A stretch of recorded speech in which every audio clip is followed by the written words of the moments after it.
Good evening everyone. Welcome to all of you in my channel study point 95 में। देखिए आज हम लोग अपना जो Uttar Pradesh PT test series 2021 जो हमारी नई टेस्ट सीरीज चल रही थी, इसमें आज हम लोग ध्येय आईएएस कोचिंग सेंटर का टेस्ट नंबर 3 देखेंगे। ठीक है, पीटी टेस्ट नंबर 3 जो कि जीएस का पेपर है। ठीक है, इससे पहले हम लोगों ने 4 सेट हल कर चुके हैं ध्येय आईएएस कोचिंग सेंटर के, 2 सेट जीएस के। ठीक है, सेट नंबर 1, सेट नंबर 2 और दृष्टि कोचिंग सेंटर के भी 2 सेट कर चुके हैं हम लोग, GS1 और GS2। इसमें हम लोग जीएस का ध्येय आईएएस कोचिंग सेंटर का टेस्ट नंबर 3 करेंगे। ठीक है, जीएस का पेपर है ये।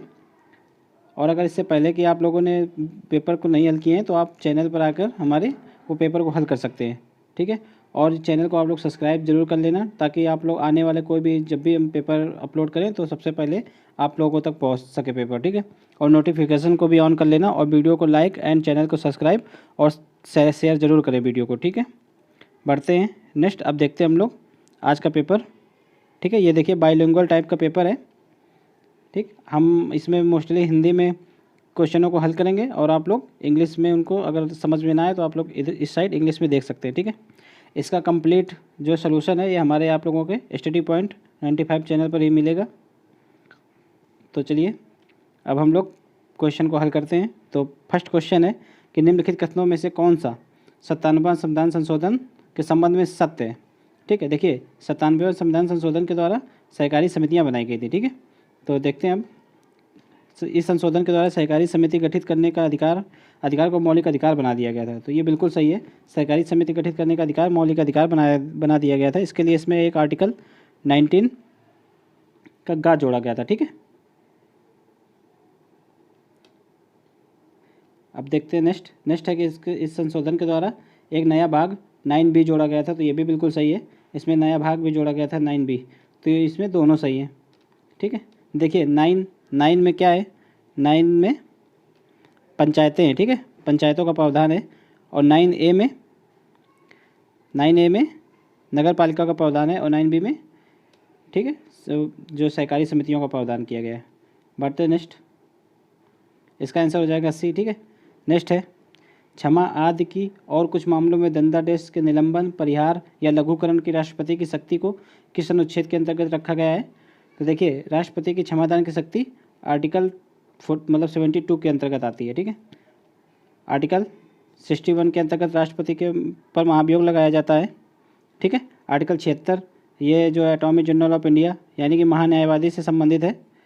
और आर्टिकल 58, देखिए सारे आर्टिकल इंपॉर्टेंट नहीं होते हैं। ठीक है, पेपर में, और ना ही सारे आर्टिकल कभी याद करने पड़ते हैं, ना ही कोई हमेशा याद कर सकता है सारे आर्टिकल को। ठीक है, तो हम लोग मेन आर्टिकल ही देखेंगे। ठीक है, सारे आर्टिकल देखने की ज़रूरत भी नहीं है, जो एग्जाम में ज़्यादातर पूछे जाते हैं वही आर्टिकल हम लोग देखेंगे। ठीक है, देखिए आप लोग आर्टिकल देखिए, इसमें फ़ायदा ये है टेस्ट सीरीज में कि आप लोगों को हम ज़्यादातर जितने भी ऑप्शन हो सकेंगे, जितनी इन्फॉर्मेशन हो सकेगी उतनी ज़्यादा से ज़्यादा इन्फॉर्मेशन आपको हम देने की कोशिश करेंगे। ठीक है, ताकि ये टेस्ट सीरीज है इसका उद्देश्य ज़्यादा से ज़्यादा इन्फॉर्मेशन और ज़्यादा से ज़्यादा अपनी चीज़ों को अपडेट करना है। और आप जब भी कभी मतलब पेपर को जब हल करिएगा जाके तो आप लोग सीधा ऑप्शन मार के आइएगा, वहाँ पर सारा कुछ नहीं हल करना है। तो देखिए नेक्स्ट क्वेश्चन है कि निम्नलिखित मूल अधिकारों में कौन सा नागरिकों और विदेशियों दोनों को प्राप्त है। देखिए बलात् श्रम एवं अवैध व्यापार कर के मतलब विरुद्ध निषेध, तो ये दोनों को प्राप्त है। ठीक है, आर्टिकल 23 के अंतर्गत आता है बलात् श्रम, तो ये भारतीयों और विदेशियों दोनों को प्राप्त है। और अल्पसंख्यकों को अपने धर्म के प्रचार हेतु शिक्षण संस्थानों की स्थापना और अधिकार, देखिए अल्पसंख्यकों का दर्जा उन्हीं को दिया गया है जो अपने भारत में रहते हैं। ठीक है, ना कि विदेशियों को अल्पसंख्यक तो मानते नहीं हम लोग। तो अल्पसंख्यक से संबंधित जो भी नियम कानून है वो सिर्फ अपने भारतीय नागरिकों के लिए है, ना कि विदेशियों के लिए। तो इसमें एज राइट एंड मतलब फर्स्ट स्टेटमेंट सही है, सेकंड वाला गलत है। प्राण एवं दैहिक स्वतंत्रता, देखिए जो भी जीवन प्राण इन सब से संबंधित होगा तो जाहिर सी बात है कि भारतीयों को भी मिलेगा, मतलब अपने नागरिकों को भी मिलेगा और विदेशियों को भी मिलेगा। तो ये भी राइट है, तो इसका answer is A option is right answer हो जाएगा। बढ़ते नेक्स्ट है निम्नलिखित कथनों में से कौन सा सत्य है। देखिए अंतर्राज्यीय परिषदें एक संवैधानिक संस्थाएं हैं, तो ये बिल्कुल सही है। अंतर्राज्यीय परिषदें जो है आर्टिकल 263 के अंतर्गत आती है। देखिए इस बार यूपीपीएससी एग्ज़ाम 2020 में ये पूछा गया था क्वेश्चन। ठीक है, अंतर्राज्यीय परिषदें का आर्टिकल पूछा गया था, मैचिंग में आया था। तो उसमें एक अंतर्राज्यीय परिषद आर्टिकल सामने लिखा था 263, तो मैच करना था। तो ये संवैधानिक संस्था हो गई। ठीक है, क्षेत्रीय परिषदें विधिक संस्थाएं होती हैं, तो ये भी सही है। क्षेत्रीय परिषदें का अगर पूछे कौन सी विधि के अंतर्गत है तो देखिए राज्य पुनर्गठन आयोग अधिनियम ठीक है। राज्य पुनर्गठन अधिनियम के अंतर्गत 1956 में ये बना था राज्य पुनर्गठन अधिनियम, ठीक है। तो ये 1956 के तहत बना था। तो इनमें दोनों सही है, एक संवैधानिक संस्था है, दूसरी विधिक संस्था है। तो राइट आंसर इज सी। बढ़ते नेक्स्ट है कि निम्नलिखित में से किस वर्ष राजनीतिक दलों को सर्वप्रथम संवैधानिक मान्यता प्राप्त हुई थी। देखिए राजनीतिक दलों को सर्वप्रथम संवैधानिक मान्यता जो है 92वें संविधान संशोधन, 92 कॉन्स्टिट्यूशनल अमेंडमेंट 1985 को दी गई थी, ठीक है। ये आया था दल बदल अधिनियम से संबंधित था। इसी में सर्वप्रथम राजनीतिक दलों को संवैधानिक मान्यता प्रदान की गई थी। तो ये कब आया था? 1985 में। तो इसका राइट आंसर हो जाएगा डी। देखिए 1952 में कन्फ्यूज नहीं होइएगा, क्योंकि 1952 में जो मतलब सर्वप्रथम आम चुनाव हुए थे जिसमें राज्यसभा लोकसभा का मतलब गठन हुआ था, ठीक है। मतलब वहाँ मेंबर इलेक्ट किए गए थे। तो आप लोग इससे मतलब कन्फ्यूज नहीं होइएगा, आंसर इज डी है इसका राइट आंसर। बढ़ते नेक्स्ट है परामर्श संबंधी क्षेत्राधिकार निहित है। तो परामर्शी क्षेत्राधिकार किससे संबंधित है? देखिए आर्टिकल 143 के तहत जो है अब भारत सरकार सुप्रीम कोर्ट से परामर्श लेती है, ठीक है। तो किससे? केवल सर्वोच्च न्यायालय से, केवल उच्च न्यायालय से, सर्वोच्च न्यायालय, उच्च न्यायालय या इनमें से कोई नहीं। तो परामर्श से सिर्फ सर्वोच्च न्यायालय से लिया जाता है, यह अधिकार जो है उच्च न्यायालय के पास नहीं है। तो राइट आंसर इज ए। बढ़ते नेक्स्ट निम्नलिखित कथनों में विचार कीजिए और दिए गए कोड की सहायता से सही उत्तर बताइए। देखिए कथन कारण से संबंधित है। अब कथन कारण को एक बार हम लोग देख लेते हैं कि इनको हल कैसे करते हैं। देखिए अगर कथन सही है तो इस कथन सही है, अगर आपको स्टेटमेंट बिल्कुल सही लग रहा है और इसका कारण वाला स्टेटमेंट आपको गलत लग रहा है तो इसका आंसर हो जाएगा सी। मतलब ए सही है और आर गलत है। अगर ए गलत लग रहा है और अगर आपको कथन गलत लग रहा है, कारण सही लग रहा है, तो इसका आंसर हो जाएगा डी। मतलब ए गलत है और आर सही है। अगर आपको दोनों सही लग रहे हैं, ठीक है, अगर आपको दोनों सही लग रहे हैं मगर अगर इससे संबंधित ये दूसरा मतलब कथन से संबंधित कारण है, कोई लिंक अगर है इन दोनों में तो आंसर हो जाएगा ए। अगर इन दोनों में कोई लिंक नहीं है फिर भी दोनों स्टेटमेंट सही हैं तो आंसर हो जाएगा बी। अब हम इस क्वेश्चन को हल करते हैं कथन कारण टाइप का। ये आज हमने समझा दिया है आप लोगों को, आगे से याद रखिएगा कि किस तरह से हल करते हैं। मोस्टली ज़्यादातर लोगों को तो पता है, ज़्यादातर स्टूडेंट को, पर अगर किसी को नहीं पता है तो इसलिए हमने बता दिया। देखिए अब इसका आंसर हम लोग हल करते हैं। संविधान सभा अप्रत्यक्ष निर्वाचन का परिणाम थी, तो ये बिल्कुल सही है। देखिए संविधान सभा का एक बार समझ लेते हैं इसका विचार कहाँ से आया था। देखिए एम एन रॉय के द्वारा सर्वप्रथम 1934 ईस्वी में संविधान सभा का विचार दिया गया था, लेकिन कांग्रेस ने इसको जो है कांग्रेस ने आधिकारिक रूप से कब माना था? 1935 ईस्वी में कांग्रेस के मतलब संविधान सभा के गठन की मांग की थी। फिर उसके पश्चात हुआ क्या कि जब कैबिनेट मिशन आया, ठीक है, कैबिनेट कमीशन जब आया, कैबिनेट मिशन, तो इसने संविधान सभा के गठन के लिए मतलब मंजूरी प्रदान कर दी भारत में। तो ये कब आया था? 1946 में, ठीक है। तो इसके पश्चात कैबिनेट मिशन के पश्चात ही संविधान सभा की गठन किया गया और इसकी प्रथम बैठक जो है 9 दिसंबर 1946 को हुई, ठीक है, जिसमें सच्चिदानंद सिन्हा को अस्थायी सदस्य के रूप में चुना गया था। और उसके पश्चात 13 दिसंबर को फिर मतलब दूसरी बैठक जब इसकी हुई तब इसमें राजेंद्र प्रसाद को इसका स्थायी सदस्य चुन लिया गया था। यहाँ यह याद रखना है कि जब सेकंड मतलब बैठक हुई तब इसी में मतलब 9 दिसंबर 1946 को ही उद्देश्य प्रस्ताव नेहरू द्वारा पेश किया गया था संविधान सभा में। फिर इसके बाद संविधान सभा की अगर लास्ट बैठक कभी पूछ लिया जाए तो 24 जनवरी 1950 को। ये होगा हम लोग संविधान सभा के बारे में समरी टाइप में एक बार देख लिया है। अब देखते हैं ये अप्रत्यक्ष रूप से निर्वाचित थी, बिल्कुल सही है। देखिए उस समय जो राज्य की वो होती थी विधानसभाएं, तो उनके द्वारा ही भेजी गई अप्रत्यक्ष रूप से सदस्य चुनकर भेजे गए थे संविधान सभा में। और फिर संविधान सभा के गठन के लिए राज्यों के विधानसभाओं का निर्वाचन मंडल मतलब राज्यों के विधानसभाओं का निर्वाचन मंडल के रूप में उपयोग किया गया था। तो ये बिल्कुल सही है। देखिए ये इससे संबंध भी है, ठीक है, जैसे कि हमने आप लोगों को पहले बताया अभी। तो आंसर क्या हो जाएगा? ए, ठीक है, कारण कथन की पुष्टि कर रहा है। नेक्स्ट क्वेश्चन है कि दैव शासन, ये देखिए नेक्स्ट है, नीचे अधिनियम दिए हैं और ये अधिनियम से संबंधित 3 प्रावधान है। इन तीनों प्रावधान किस अधिनियम में थे ये आपको पहचानना है। तो केंद्र में दैव शासन, तो केंद्र में दैव शासन कब लगा था?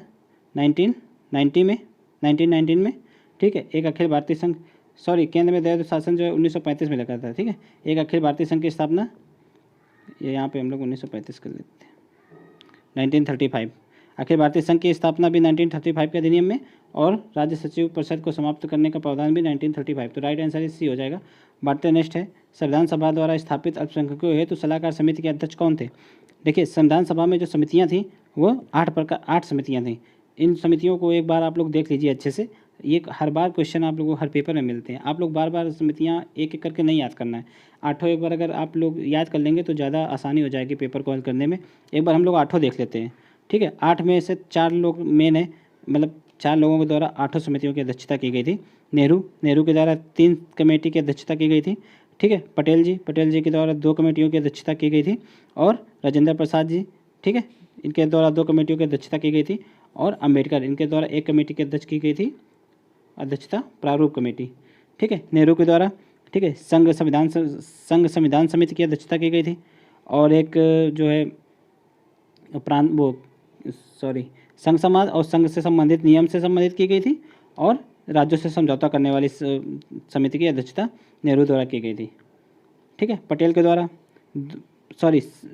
राज्यों से समझौता करने वाला, पटेल के द्वारा 2 समितियों की अध्यक्षता की गई थी, ठीक है। और राजेंद्र प्रसाद के द्वारा 2 कार्य नियम समिति और संचालन समिति, ठीक है। पटेल जी के द्वारा अल्पसंख्यक हेतु सलाहकार समिति की अध्यक्षता की गई थी, ठीक है। और राज्यों के संविधान संबंधी ये जो कमेटी बनी थी उसकी अध्यक्षता की गई थी। तो इसका राइट आंसर हो जाएगा बी, ठीक है। अल्पसंख्यकों हेतु सलाहकार समिति अध्यक्षता पटेल जी ने की थी, ठीक है। संचालन समिति और नियम समिति, इनकी अध्यक्षता राजेंद्र प्रसाद, ठीक है। राज्यों से समझौता के लिए समिति और जो है मतलब राज्य संविधान समिति संघ संविधान समिति की अध्यक्षता पंडित नेहरू के द्वारा की गई थी। जेपी कृपलानी के द्वारा कोई समिति की सदस्यता नहीं की गई थी, मतलब अध्यक्षता नहीं की गई थी, बढ़ते नेक्स्ट है। उत्तर प्रदेश में लोकसभा सीटों की कुल संख्या निम्नलिखित 3 राज्यों की लोकसभा सीटों के योग के बराबर है। तो देखिए ये फैक्चुअल क्वेश्चन है, इसमें आप लोगों को बहुत ही फैक्चुअल डेटा पता होना चाहिए कि किस राज्य में कितनी लोकसभा सीटें हैं। तो इसमें हम लोग राइट आंसर देख लेते हैं। इसका राइट आंसर होगा, देखिए अपने यूपी में चूँकि लोकसभा की 80 सीटें हैं तो इन तीनों में से जोड़ के 80 हो जानी चाहिए। तो महाराष्ट्र में कितनी है 48, ठीक है। कर्नाटक में कितना है 28 और हिमाचल प्रदेश में 4। ये तीनों जोड़ के कितने हो गए, मतलब 80 हो जाना चाहिए। इन तीनों को जोड़ के कितना हुआ 80। तो राइट आंसर क्या हो जाएगा ए, ठीक है। बढ़ते नेक्स्ट है। किसने संविधान सभा के विस्तृत होने को उसका दुर्गुण और वकीलों का स्वर्ग कहा था? तो देखिए ये स्टेटमेंट किसका है, ये आइवर जैनिंग का स्टेटमेंट था, ठीक है। साफ मतलब लक्ष्मीकांत वगैरह बुकों में ये आप लोगों को मिल जाएगा। बढ़ते नेक्स्ट है। निम्नलिखित कथनों में कौन सा सही है? तो राज्यसभा धन विधेयक में संशोधन कर सकती है परंतु अस्वीकार नहीं। देखिए राज्यसभा जो है धन विधेयक में संशोधन नहीं कर सकती, ठीक है। और चूँकि ये सिर्फ अनुशंसा कर सकती है संशोधन हेतु, ये लोकसभा पर निर्भर करती है कि वो उनकी अनुशंसा को माने या ना माने, ठीक है। तो संशोधन नहीं कर सकती तो ये गलत हो जाएगा। सिर्फ अनुशंसाएँ कर सकती है अपने जो भी मांगे होंगी। अनुदान मांगों पर दोनों सदनों में मतदान होता तो ये भी गलत है। अनुदान मांग पर केवल लोकसभा में मतदान होता है, ठीक है। तो राइट आंसर इज डी हो जाएगा इसका। बढ़ते नेक्स्ट है। भारत की संचित निधि किसके नियंत्रणाधीन होती है? तो भारत की संचित निधि जो राष्ट्रपति के किसके नियंत्रणाधीन होती है? तो संसद के नियंत्रणाधीन होती है, ठीक है। संचित निधि देखिए, संचित निधि का प्रावधान किसमें है? संविधान के आर्टिकल 266 में। बढ़ते नेक्स्ट है। अनुच्छेद 227 में वर्णित उच्च न्यायालय के अधीनस्थ न्यायालय पर अधीक्षण शक्ति को किस वाद में अनुल्लंघनीय मौलिक ढांचा घोषित किया गया था? Basic structure. तो किस में किया गया था? तो ये प्रावधान केशवानंद भारती केस में किया गया था 1973 में, ठीक है। बढ़ते नेक्स्ट है। निम्न कथनों पर विचार करो। राष्ट्रपति अथवा संसद द्वारा राष्ट्रपति शासन के समय बनाया गया कानून राष्ट्रपति शासन के समाप्त होने के पश्चात प्रभावी नहीं होता है। तो ये गलत है। राष्ट्रपति शासन के समय जो भी कानून बनेगा वो राष्ट्रपति शासन के पश्चात भी प्रभावी रहता है, ठीक है। लेकिन यह बात मतलब यह उल्लेखनीय है यहाँ पर कि जो कानून बनाएगी जो है संसद, जो कानून बनाएगी राष्ट्रपति शासन के दौरान, उनको जो राज्य विधानसभा हैं या फिर जो कहें जहाँ पर विधानमंडल है, दोनों विधानसभा विधान परिषद, तो वो उन कानूनों में परिवर्तन कर सकती हैं, ठीक है। उनको समाप्त कर सकती हैं और उनमें संशोधन कर सकती हैं, लेकिन स्वतः समाप्त तो नहीं होती हैं, ठीक है। तो इसका ये वाला गलत हो जाएगा। राष्ट्रपति शासन के समय राष्ट्रपति मुख्यमंत्री के नेतृत्व वाली मंत्रिपरिषद को भंग कर देती है, ये बिल्कुल सही है। राइट आंसर इज केवल 2, ठीक है। निम्नलिखित में से देख लीजिए यहाँ पर आर्टिकल राष्ट्रपति शासन का एक बार देख लेते हैं। आर्टिकल कौन होता है? आर्टिकल 356, ठीक है। राष्ट्रपति शासन हेतु आपातकाल के लिए 352 और फाइनेंशियल इमरजेंसी के लिए 360। बढ़ते नेक्स्ट है। निम्नलिखित में से कौन सी अयोग्यता उपराष्ट्रपति पद हेतु अनिवार्य है? तो उसकी आयु 30 वर्ष होनी चाहिए, तो ये गलत है। उपराष्ट्रपति के लिए आयु 35 वर्ष निर्धारित की गई है संविधान में। या राज्यसभा का सदस्य बनने के लिए अहिर होने चाहिए, तो ये बिल्कुल सही है। सार्वजनिक प्राधिकरण हेतु किसी लाभ के पद पर न हो, ये भी सही है। तो राइट आंसर हो जाएगा जिसमें केवल 2 और 3 होगा। तो राइट आंसर इज ए। बढ़ते नेक्स्ट, भारतीय संसद के परिप्रेक्ष्य में शून्यकाल कहा जाता है। तो देखिए, प्रश्नकाल के पश्चात जो काल आता है वो शून्यकाल होता है। प्रश्नकाल कब से कब तक होता है? 11 बजे से 12 बजे तक। और शून्यकाल कब होता है? 12 से 1 बजे तक। चूँकि अगर हम लोग डिजिटल घड़ी में देखेंगे जो नंबर वाली होती है उसमें 12 से 1 के टाइम ऐसे कुछ करके टाइम चलता है, ठीक है। तो ये 0 है ना यहाँ पर, तो इसलिए इसी से मतलब सिंबॉलिक रूप से लिया गया इसका नाम शून्यकाल। तो देखिए, इससे संबंधित हम लोग पढ़ लेते हैं कौन सा ऑप्शन सही है। संसदीय कार्यवाही के पूर्वार्ध का समय गलत है, ठीक है। अब प्रश्नकाल के तुरंत पश्चात का समय, तो ये बिल्कुल सही है। प्रश्नकाल के पहले का समय, ये भी गलत हो जाएगा। संसदीय कार्यवाही के उत्तरार्ध का समय, ये भी गलत हो जाएगा। तो राइट आंसर इज बी। बढ़ते नेक्स्ट है राज्य विधान परिषद के संबंध में निम्न कथनों में कौन सा कथन सत्य है? देखिए, राज्य विधान परिषद के संबंध में देखना कौन सा सत्य है। यह एक स्थायी सदन है और इसे भंग नहीं किया जा सकता। देखिए, यह इसको भंग तो नहीं किया जा सकता, पर इसको विघटित या फिर कहीं इसको समाप्त जरूर किया जा सकता है। समाप्त जो है विधानसभा इसको कर सकती है, लेकिन जब तक ये रहेगा तब तक इसको कोई भंग नहीं कर सकता, ठीक है।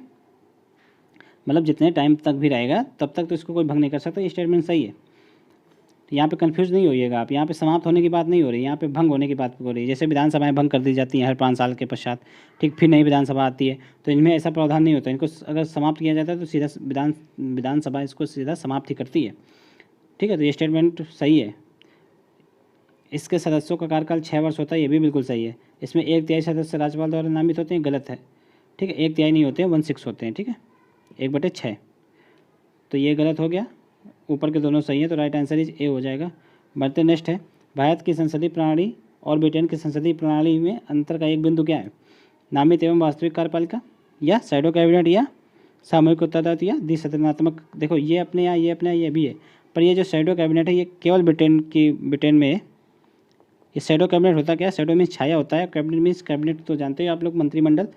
तो देखो, होता क्या है कि शैडो कैबिनेट वहाँ पे बनता है। मुख्यतः जो शैडो कैबिनेट के सदस्य होते हैं वो विपक्षी दल के होते हैं। अब मान लो कैबिनेट बनी है, ठीक है, इसी के पैरेलल कैबिनेट हो गई, कैबिनेट के पैरेलल ही शैडो कैबिनेट बना दी जाती है। इसमें विपक्षी दल के नेता होते हैं। तो जो मतलब सत्ता पक्ष के कैबिनेट होती है उसके द्वारा सही से काम काज किया जा रहा है कि नहीं, तो इसमें भी ये देख रेख करते हैं, तो इनकी कार्यकुशलता भी बढ़ती है, ठीक है, निगरानी भी रहती है। साथ ही साथ अगर मान लो कभी सत्ता परिवर्तित होती है, अगर ये लोग सत्ता में आते हैं, विपक्ष के लोग सत्ता में आते हैं, तो उन लोगों को जो राजनीतिक कार्रवाइयाँ होती हैं उनको संचालन करने में आसानी होती है, सुविधा होती है, जो कि वो लगातार इनसे जुड़े रहते हैं। तो ये एक बहुत ही इंपॉर्टेंट चीज़ है जो ब्रिटेन में स्थित है, ब्रिटेन की संसदीय प्रणाली में। तो अपने भारत में शैडो कैबिनेट नहीं है। राइट आंसर बी हो जाएगा इसका। सूची 1 सूची 2 को सुमेलित करो और नीचे दिए कोड की सहायता से सही उत्तर को पहचान करना है। तो इसमें सूची 1 सूची 2 को सुमेलित करना है हम लोगों को। देखिए, व्यक्ति को अपने अनुकूल परिस्थितियों के अनुसार कार्य करने हेतु राज्य का प्रयास है, ठीक है। तो ये किसमें है? 41 में, ठीक है। समान कार्य हेतु समान वेतन, तो समान कार्य के हेतु समान वेतन किसमें प्रावधान किया गया है? समान न्याय एवं निःशुल्क विधिक सहायता, तो ये 39 का है। और समान कार्य के लिए अभी देखते हैं, प्रबंधन में कर्मचारियों की भागीदारी, तो ये 43 है, 43 का और ये हो जाएगा समान कार्य के लिए समान वेतन हेतु। तो इसका राइट आंसर हो जाएगा 2 के पश्चात 1, फिर 3 4, 2 1 3 4। Right answer is C. बढ़ते नेक्स्ट राष्ट्रीय पिछड़ा वर्ग आयोग के संबंध में कौन सा कथन असत्य है? यहाँ पे गलत कथन पहचानना है। इसकी स्थापना 1993 में की गई थी। इसके अध्यक्ष की नियुक्ति राष्ट्रपति द्वारा की जाती है। 193, ये भी बिल्कुल सही है, ये भी बिल्कुल सही है। 193 संविधान संशोधन अधिनियम द्वारा इसको संवैधानिक दर्जा दिया गया, ये कथन गलत है। देखिए, 193 नहीं, 102वें संविधान संशोधन के द्वारा 102वें संविधान संशोधन के द्वारा जो है राष्ट्रीय पिछड़ा वर्ग आयोग को संवैधानिक दर्जा दिया गया था। 193 के द्वारा तो EWS का प्रदान किया गया था, ठीक है, वीकर सेक्शन के लिए EWS, जो मतलब जनरल कैटेगरी में 10% के लिए आरक्षण का प्रावधान किया गया था, ठीक है, 193 संविधान संशोधन के द्वारा। इसके सदस्यों की सेवा शर्तों का निर्धारण राष्ट्रपति करते हैं, तो बिल्कुल सही है। राइट आंसर हो जाएगा सी, चूँकि इसमें गलत पूछा गया है। धन विधेयक के संबंध में असत्य कथन चुनना है। देखिए, धन विधेयक के संबंध में लोकसभा का अध्यक्ष का निर्णय अंतिम होता है, बिल्कुल सही है। धन विधेयक केवल लोकसभा में प्रस्तुत किया जाता है, ये भी सही है। इस प्रकार का प्रत्येक विधेयक को सरकारी विधेयक माना जाता है, ये भी सही है। इसे संसद का कोई भी सदस्य प्रस्तुत कर सकता है, ये गलत है। इसे केवल मंत्री प्रस्तुत करता है, ठीक है, मिनिस्टर ही धन विधेयक को रखता है, ठीक है, सदन में। तो राइट आंसर इज डी हो जाएगा, क्योंकि इसमें भी गलत को चुनना था, ठीक है। नेक्स्ट क्वेश्चन है, ये शासन में मूलभूत होते हैं और विधि बनाने में इन तत्वों को लागू करना राज्य का कर्तव्य है। यह कथन संविधान के किस भाग से संबंधित है? देखिए आर्टिकल 36 में यह प्रावधान है कि जो DPSP है, राज्य के नीति निर्देशक, तो ये शासन में मूलभूत होंगे और विधि बनाने में मतलब इनको लागू करना राज्य का कर्तव्य होगा। तो राइट आंसर सी हो जाएगा। नेक्स्ट, राज्य लोक सेवा आयोग के संबंध में निम्नलिखित कथनों पर विचार कीजिए। राज्य लोक सेवा आयोग सदस्यों की संख्या का निर्धारण राज्यपाल के विवेकाधीन में, ठीक है, तो ये बिल्कुल सही है। नेक्स्ट है, राज्यपाल अध्यक्ष एवं सदस्यों की सेवा शर्तों का निर्धारण करता है, ये भी सही है। राष्ट्रपति आयोग के अध्यक्ष एवं सदस्यों को पद से हटा सकते हैं, ये भी सही है। देखिए राज्य सर्विस कमीशन होते हैं, स्टेट PSC, इनको नियुक्त कौन करता है? राज्यपाल। लेकिन हटा कौन सकता है? राष्ट्रपति। यहाँ पे ये इंपॉर्टेंट है, ठीक है, राष्ट्रपति हटाता है। राज्यपाल गलती से मत लगा दीजिएगा। तो राइट आंसर डी, क्योंकि इसमें सभी सही है कथन। पंचायती राज के संबंध में निम्नलिखित कौन सा कथन सही है? तो अनुच्छेद 243D में सीटों के आरक्षण से संबंधित व्यवस्था है, तो ये बिल्कुल सही है। पंचायतों की शक्तियाँ एवं कार्य विधानमंडल द्वारा निर्धारित होते हैं, ये भी सही है। 11वीं अनुसूची के तहत 29 विषय पर कार्य करती है पंचायत, तो ये भी सही है। देखिए पंचायती राज्य कब गठित की गई थी? ये जो है 73वें संविधान संशोधन अधिनियम 1992 के द्वारा, ठीक है, ये सारे प्रावधान किए गए थे। तो राइट आंसर इज डी हो जाएगा। बढ़ते नेक्स्ट, निम्नलिखित में से किस एक आधार पर राष्ट्रपति द्वारा संवैधानिक आपात की घोषणा की जाती है? तो संवैधानिक आपात की घोषणा बाआकमण पर। संवैधानिक आपात मतलब राष्ट्रपति शासन, ठीक है, तो बाआकमण पर नहीं, सशस्त्र विद्रोह नहीं, इन सब पे तो आपातकाल लगता है, राष्ट्रीय आपातकाल। केंद्र द्वारा दिए गए निर्देशों का पालन करने या उन्हें प्रभावी बनाने में असफलता के आधार पर, ठीक है, राज्यों पर लगाया जाता है, तो बिल्कुल सही है। राइट आंसर सी हो जाएगा। संविधान की कठोरता के आधार पर, तो ये भी नहीं है। Right answer C. बढ़ते नेक्स्ट है, संसद केंद्र शासित प्रदेशों के लिए निम्नलिखित में से कौन से विषयों पर कानून बना सकती है? देखिए संसद कौन से केंद्र शासित प्रदेशों के पर क्या आ गया, संसद केंद्र शासित प्रदेशों के लिए किन विषयों पर कानून बना सकती है? तो केवल संघ सूची पर, केवल संघ सूची पर, सही है। केवल राज्य सूची पर, ये राज्य सूची पर भी बना सकती है, संघ सूची पर भी बना सकती है, समवर्ती सूची पर भी बना सकती है। तो राइट आंसर हो जाएगा डी, तीनों सूचियों पर बना सकती है, ठीक है। निम्नलिखित में से कौन मूल कर्तव्य नहीं है?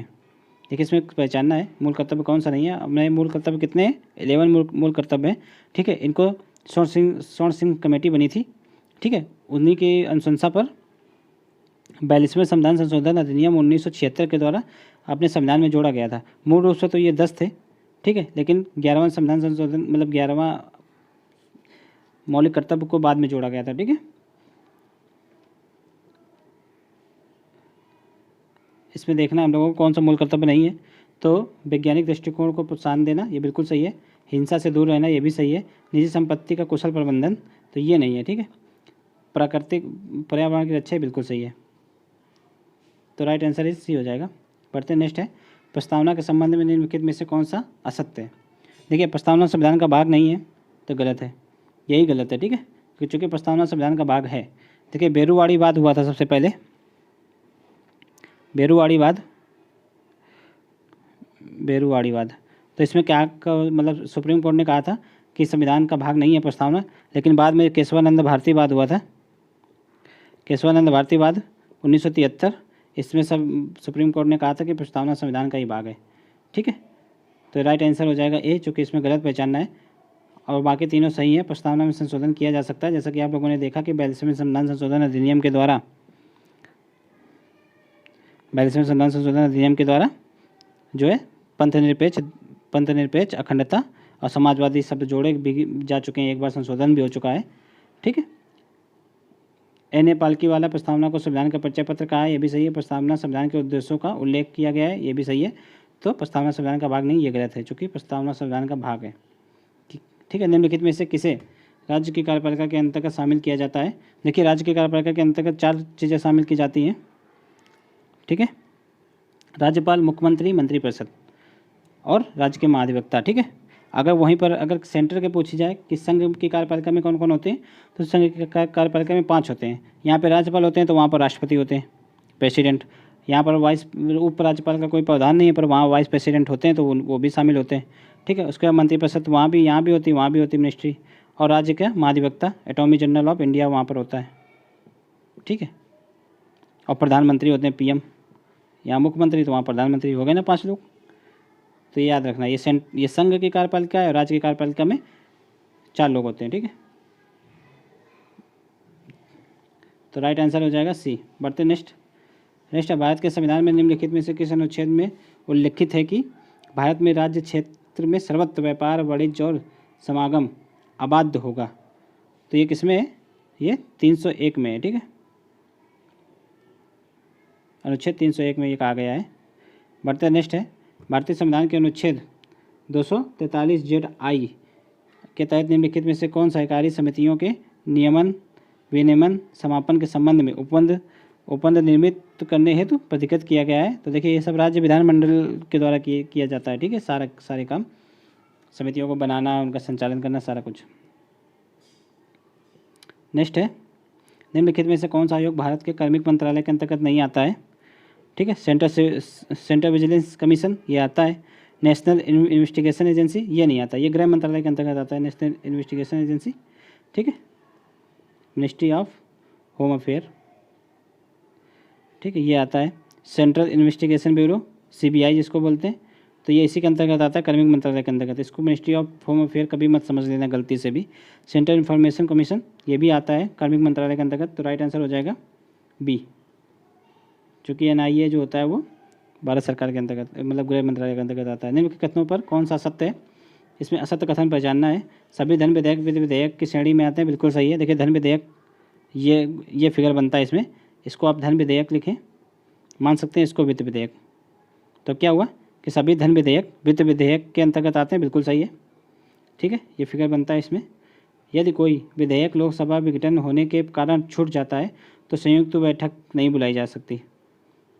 ठीक है, यदि कोई विधेयक लोकसभा विघटन होने के कारण छूट जाता है, मतलब धन विधेयक के संबंधित में, तो ये बिल्कुल सही है, धन विधेयक में संयुक्त बैठक बुलाई नहीं जाती है। तो राइट आंसर हो जाएगा केवल 1। बढ़ते नेक्स्ट है, निम्नलिखित युग्मों में से कौन सा सही सुमेलित है?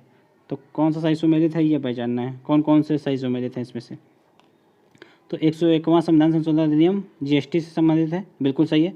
देखिए, इससे पिछले वाले टेस्ट सीरीज में शायद हमने आप लोगों को 100वां संविधान संशोधन को जीएसटी बता दिया है, तो माफ़ कीजिएगा, आप उसको करेक्ट कर लेना। ठीक है, 101वां होगा। 100वां तो जो है बांग्लादेश के साथ जो भूमि जो अदला बदली हुई थी भूमि की, तो 100वां तो वो है। ठीक है, 101वां जीएसटी। 103वां आर्थिक रूप से कमज़ोर वर्गों के लिए आरक्षण, तो ये बिल्कुल सही है, ईडब्ल्यूएस का प्रावधान किया गया था इसमें। ठीक है, ईडब्ल्यूएस। और 99वां संविधान संशोधन अधिनियम राष्ट्रीय न्यायिक नियुक्ति आयोग, ये भी सही है। हालांकि इसको बाद में जो है सुप्रीम कोर्ट ने न्यायिक समीक्षा की थी इसकी और इसको अवैध घोषित कर दिया था। तो यहाँ ये तो पूछा नहीं गया है, यहाँ पे बस मैचिंग पूछी गई है, तो तीनों सही है। Right answer is D. बढ़ते नेक्स्ट है, पंचायती राज से संबंधित निम्नलिखित समितियों को उनके गठन के कालक्रम अनुसार व्यवस्थित कीजिए। तो समितियाँ गठित कर, उनका देखिए, जो समितियाँ हैं ये 6 हैं मुख्यतः। आप लोग इनको भी समितियों को एक बार अच्छे से देख लीजिए, मतलब बार बार इनको भी आप लोगों को बार बार ना देखना पड़े, हर एक क्वेश्चन में एक एक करके नहीं देखना है। देखिए, हम इसमें क्रम लगा दे रहे हैं आप लोगों को, कालक्रम के अनुसार व्यवस्थित करना है। देखिए, सबसे पहले जो कमेटी बनी थी बलवंत राय मेहता बनी थी, बलवंत राय मेहता समिति, ये बनी थी 1957 में। फिर उसके पश्चात बनी थी, इसका हम लोग कलर चेंज कर लेते हैं 1 मिनट। ठीक है, फिर उसके बाद बनी थी अशोक मेहता समिति 1977 में। फिर इसके बाद बनी थी जीवीके राव समिति, जीवीके समिति, ये बनी थी 1985 में। फिर इसके बाद बनी थी सिंघवी समिति, सिंघवी कमीशन, ये बना था 1986 में।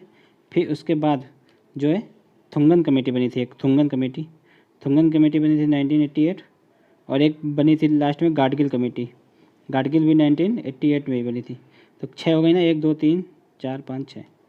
अब इसमें क्रम लगाना है, तो इसमें क्या क्या दे रखा है। सबसे पहले बलवंत राय मेहता हो जाएगी, फिर अशोक मेहता, तो 4 4 3 2, मतलब 4 1 2 3, 4 1 2 3, राइट आंसर सी है। ठीक है, अब इसमें देख लेते हैं एक बार किसमें क्या प्रावधान किया गया था। देखिए, इसमें बलवंत राय मेहता ने त्रिस्तरीय प्रणाली की बात की थी। ठीक है, अशोक मेहता ने द्विस्तरीय प्रणाली की बात की थी पंचायती राज में। ठीक है, और थुंगन ने सर्वप्रथम महिला आरक्षण की बात की थी, और गाडगिल ने भी महिला आरक्षण की बात की थी। और गाडगिल, ये याद रखना कि गाडगिल कमेटी की अनुशंसा के आधार पर भी जो अपना संविधान संशोधन हुआ है 73वां 1992, तो गाडगिल कमेटी की अनुशंसा के आधार पर ही हुआ है। ठीक है, यहाँ बलवंत राय मत लगा दीजिएगा अगर कभी ऐसा क्वेश्चन बनता भी है तो राइट आंसर इसका तो सी है। बढ़ते नेक्स्ट। निम्नलिखित कथनों पर विचार कीजिए और दिए गए कूट की सहायता से सही उत्तर पहचानिए। तो प्रधानमंत्री के परामर्श अनुसार राष्ट्रपति मंत्रिमंडल के किसी सदस्य को उप प्रधानमंत्री नियुक्त कर सकते हैं। देखिए, उप प्रधानमंत्री का जो पद है ये मतलब विशुद्ध राजनीतिक पद है एक तरीके से, जिसमें संविधान में इसका कोई प्रावधान नहीं है। लेकिन अगर इसमें ये नहीं पूछा गया कि संविधान के अनुसार, अगर इस संविधान के अनुसार लिखा होता तो यहाँ पे ये गलत हो जाता, क्योंकि संविधान में उपराष्ट्रपति का कोई पद नहीं है। लेकिन ये विशुद्ध राजनीतिक पद है, इसको कभी कभी बनाया गया है, इससे पहले भी बनाया जा चुका है एक बार। तो प्रधानमंत्री के परामर्श अनुसार राष्ट्रपति मंत्रिमंडल के किसी सदस्य को भी उप प्रधानमंत्री नियुक्त करता है, तो यहाँ पर सही हो जाएगा। उप प्रधानमंत्री के उत्तरदायित्वों का निर्धारण प्रधानमंत्री का विशेषाधिकार है, तो ये भी सही हो जाएगा। ठीक है, तो राइट आंसर, चूँकि इससे रिलेटेड भी है, तो राइट आंसर ए हो जाएगा। यहाँ ये याद रखना, अगर यहाँ पे संविधान के अनुसार लिखा होता तो ये फिर गलत हो जाता। नेक्स्ट है, निम्नलिखित संवैधानिक संशोधनों में से कौन लोकसभा के सदस्यों की संख्या में वृद्धि करने से संबंधित है। तो ये है 7वां और 31वां संविधान संशोधन। 7वें के द्वारा 520 की गई थी और 31वें के द्वारा 545। बढ़ते नेक्स्ट है, निम्नलिखित में से किस अनुच्छेद के तहत लोकसभा अध्यक्ष संसद के दोनों सदनों की संयुक्त बैठक बुलाता है। तो संयुक्त बैठक का प्रावधान संविधान के किस अनुच्छेद में है, वो है 108 में, 108 के 1 में, 108 के 1 में। राइट आंसर इज सी हो जाएगा। बढ़ते नेक्स्ट। नेक्स्ट, राष्ट्रपति के चुनाव में निम्नलिखित में से कौन भाग लेता है। तो राष्ट्रपति के चुनाव में कौन भाग लेता है। देखिए, राष्ट्रपति के चुनाव में जो है राज्य की विधानसभाएं भाग लेती हैं, राज्य की विधान परिषदें ये नहीं लेती हैं। लोकसभा के सदस्य लेते हैं, राज्यसभा के सदस्य लेते हैं। तो क्या हो जाएगा right answer 1 3 4, 1 3 4, right answer A. मगर यहाँ ये याद रखना कि लोकसभा के सारे सदस्य नहीं लेते हैं भाग राष्ट्रपति के चुनाव में। कौन लेते हैं, सिर्फ जो मतलब नियुक्त किए जाते, जिनको चुना जाता है, जो इलेक्ट होते हैं, इलेक्टेड पर्सन ही। जो मनोनीत किए जाते हैं लोकसभा में 2 और राज्यसभा में 12, वो भाग नहीं लेते हैं। क्योंकि ये तो एक तरीके से अधूरा सेंटेंस लिखा है, मगर इसमें ऑप्शन मतलब मैच नहीं कर रहा है उस हिसाब से, तो इसका राइट आंसर हो जाएगा 1 3 4। भारतीय संसद की संप्रभुता प्रतिबंधित है, तो किससे। देखिए, भारतीय संसद का काम क्या है, कानून बनाना। संप्रभुता का मतलब भी आप कोई भी कानून बनाए, आप पे कोई उंगली ना उठाए, तो मतलब वो हो गया संप्रभुता कि ठीक है, सर्वोसर्वा हो गया।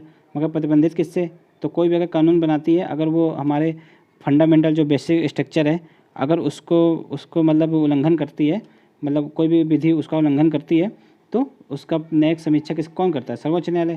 तो संप्रभुता किसके द्वारा प्रतिबंधित है, सुप्रीम कोर्ट के द्वारा। बढ़ते नेक्स्ट है, राष्ट्रपति के कार्यकाल का प्रारंभ माना जाता है चुनाव के दिन से। देखिए, किसी व्यक्ति का कार्यकाल कब माना जाएगा, चुनाव के दिन से, तो ये तो होगा नहीं, ये तो कॉमन सेंस की बात है। शपथ ग्रहण के दिन से, ये राइट आंसर है। ठीक है, जब भी कोई शपथ ग्रहण कर लेता है तो उसी दिन से उसका कार्यकाल स्टार्ट हो जाता है। नामांकन के दिन से, तो ये तो बिल्कुल गलत है। पूर्व राष्ट्रपति के अवकाश से, ये भी गलत है, तो राइट आंसर बी। बढ़ते नेक्स्ट है, निम्नलिखित में से कौन सा कथन वित्त विधेयक के संबंध में सत्य है। तो यह सिर्फ लोकसभा में ही पेश किया जाता है, तो ये बिल्कुल सही है। वित्त विधेयक के संबंध में यह राष्ट्रपति की पूर्व अनुमति से भी पेश किया जाता है। ठीक है, ये भी सही है। राज्यसभा इसको अस्वीकृत कर सकती है, तो ये भी सही है। ठीक है, यहाँ पे वित्त विधेयक है, याद रखना, धन विधेयक नहीं है। तो चूँकि धन विधेयक होता तो ये काम ना राज्यसभा कर पाती, तो राइट आंसर हो जाएगा डी। ठीक है, वित्त विधेयक भी 2 टाइप के होते हैं, ये ज़्यादा डीप हो जाएगा फिर। ठीक है, 117 का 1, 117 का 2, ऐसे करके फिर इनका भी प्रावधान है। ठीक है, धन विधेयक का तो आप लोगों को पता ही 110 में, तो फिर वो थोड़ा ज़्यादा डीप हो जाएगा, इतना डीप यूपी पीसीएस में नहीं आते हैं क्वेश्चन। निम्नलिखित में से, वो सब आईएएस में आते हैं। निम्नलिखित कथनों पर विचार कीजिए और दिए गए कूट की सहायता से सही उत्तर बताइए। ठीक है, संसद को संघ में नए राज्यों के प्रवेश या स्थापना के लिए विधि बनाने का अधिकार है, बिल्कुल सही है। नए राज्य, यहाँ पे यह याद रखना, नए राज्यों के जब भी प्रवेश या स्थापना होगी तो साधारण संविधान संशोधन के द्वारा ये हो जाता है सारा काम, इसमें कोई विशेष बहुमत की आवश्यकता नहीं होती है। ठीक है, इसके लिए मतलब इससे संबंधित विधेयक पर राष्ट्रपति की सिफारिश की आवश्यकता नहीं होती है, ये गलत है। राष्ट्रपति की पूर्व अनुशंसा पर ही कोई भी विधेयक इससे संबंधित आता है। ठीक है, राइट आंसर हो जाएगा, जिसमें केवल मतलब कथन सही है, कारण गलत है, तो ए सही है, आर गलत है, राइट आंसर इज सी। बढ़ते नेक्स्ट है, राष्ट्रपति किस अनुच्छेद के तहत किसी जाति को अनुसूचित जाति की सूची में शामिल कर सकता है? तो राष्ट्रपति किस अनुच्छेद के तहत किसी जाति को अनुसूचित जनजाति में शामिल कर सकता है? ठीक है, तो इसका राइट आंसर हो जाएगा सी। ठीक है, 342। बढ़ते नेक्स्ट निम्नलिखित कथनों में कौन सा कथन सत्य है? तो यहाँ पे कथन दिया है, कथन का टाइप का शायद नहीं कोट है। ठीक है, कौन सा सत्य? देखिए, राष्ट्रीय आपातकाल की उद्घोषणा युद्ध या महाआक्रमण या सशस्त्र विद्रोह के वास्तव में घटित होने से पूर्व भी की जा सकती है। बिल्कुल सही है। अगर कोई चीज़ है, मतलब अगर आपकी आशंका होती है कि युद्ध होने वाला है या फिर विद्रोह या सशस्त्र विद्रोह हो जाएगा, तो इससे पूर्व भी मतलब राष्ट्रीय आपातकाल लगाया जा सकता है। ठीक है, ना कि घटित होने के पश्चात। ये तो कॉमन सेंस इसमें भी आप लगा सकते हैं, नहीं आता है तब भी। ठीक है, राष्ट्रपति को आपात की घोषणा के लिए मंत्रिमंडल की लिखित सूचना प्राप्त करना अनिवार्य है। तो ये सही है। देखिए, पहले ऐसा नहीं होता था। जब इंदिरा गांधी जी ने लगाया था राष्ट्रीय आपातकाल 1975 में, तब तक ये प्रावधान नहीं था। लेकिन फिर उसके बाद 44वां संविधान संशोधन अधिनियम किया गया 1978 ईस्वी में। उसके पश्चात ये सारे प्रावधान जोड़े गए थे, तो अब ये प्रावधान है। ठीक है, इससे पहले तो नहीं था, मगर अब हो गया है 44वें संविधान संशोधन के पश्चात, और ये बिल्कुल सही है। तो राइट आंसर हो जाएगा दोनों, सी। नेक्स्ट है, एसआर मुंबई बनाम भारत संघवाद निर्णय मुख्यतः भारतीय संविधान के किस अनुच्छेद से संबंधित है? देखिए, एसआर मुंबई वाद में सुप्रीम कोर्ट ने कहा था कि किसी भी राज्य में मतलब राष्ट्रीय आपातकाल बार बार नहीं लगाया जा सकता। ये मतलब जो राष्ट्रीय आपातकाल है, सॉरी, राष्ट्रपति शासन नहीं लगाया जा सकता। ठीक है, जो राष्ट्रपति शासन है, तो ये उसकी मूल, जो संविधान में राष्ट्रपति शासन है, उसकी मूल भावना का अपमान है एक तरीके से। ठीक है, तो इसीलिए एसआर मुंबई केस किससे संबंधित है? आर्टिकल 356 से, जो कि मतलब राष्ट्रपति शासन का प्रावधान आर्टिकल 356 में है। ठीक है, बढ़ते नेक्स्ट है, निम्नलिखित में से किस एक एक्ट या अधिनियम द्वारा प्रांतों को आंशिक उत्तरदायित्व सरकारों को गठन कर दिया गया था? ठीक है, प्रांतों में आंशिक उत्तरदायित्व का गठन कब किया गया था? तो the government of India act 1919 में। ठीक है, इसी में जो है, जो प्रांतीय सरकारें हैं वो दो भागों में बांट दी गई थी। एक आरक्षित थी, दूसरी मतलब अनारक्षित थी। ठीक है, इसमें आरक्षित विषय अनारक्षित विषय में बांट दिया गया था। बढ़ते नेक्स्ट है, निम्नलिखित वादों में से किस एक में यह कहा गया है कि पंथनिरपेक्षतावाद और संघवाद भारतीय संविधान के मूल लक्षण हैं? तो कौन से मतलब केस में कहा गया है कि ये बेसिक स्ट्रक्चर हैं दोनों? तो ये भी केशवानंद भारती केस 1973 में ही कहा गया था ये भी। बढ़ते नेक्स्ट है, सूची 1 को सूची 2 से सुमेलित करना है। ठीक है, तो देखिए, लोकतांत्रिक विकेंद्रीकरण, तो इसकी सबसे पहले किसने? BR मेहता ने बात की थी। ठीक है, बलवंत राय मेहता ने। नगर पंचायतें, तो ये 74वें संविधान संशोधन अधिनियम पंचायतें 73वें, और द्विसदनी प्रणाली अशोक मेहता द्वारा की गई थी। ठीक है, बलवंत राय मेहता द्वारा त्रिस्तरीय प्रणाली की बात की गई थी। ठीक है, तो इसमें कोट हम लोगों को मैच करना है। पहले का तीसरा हो जाएगा, तो राइट आंसर हो जाएगा 3 2 1 4, 3 2 1 4, राइट आंसर इज ए। बढ़ते नेक्स्ट है, भारतीय संविधान में संघीय शब्द प्रयुक्त हुआ है, तो किस मतलब संघीय, यहाँ पे इंग्लिश में देखिए संघीय को क्या कहते हैं? फेडरल। तो अपने भारतीय संविधान में फेडरल शब्द कहीं भी यूज नहीं हुआ है। अपने में तो यूनियन ऑफ स्टेट यूज हुआ है। ठीक है, यूनियन ऑफ स्टेट वर्ड का यूज हुआ है अपने संविधान में। ठीक है, तो राइट आंसर हो जाएगा डी। नेक्स्ट है, निम्नलिखित में से कौन सी शक्ति राज्य में राज्यपाल को अनुच्छेद 213 के अंतर्गत प्राप्त है? देखिए, ये अनुच्छेद 213 के अंतर्गत राज्यपाल को कौन सी शक्ति प्राप्त है?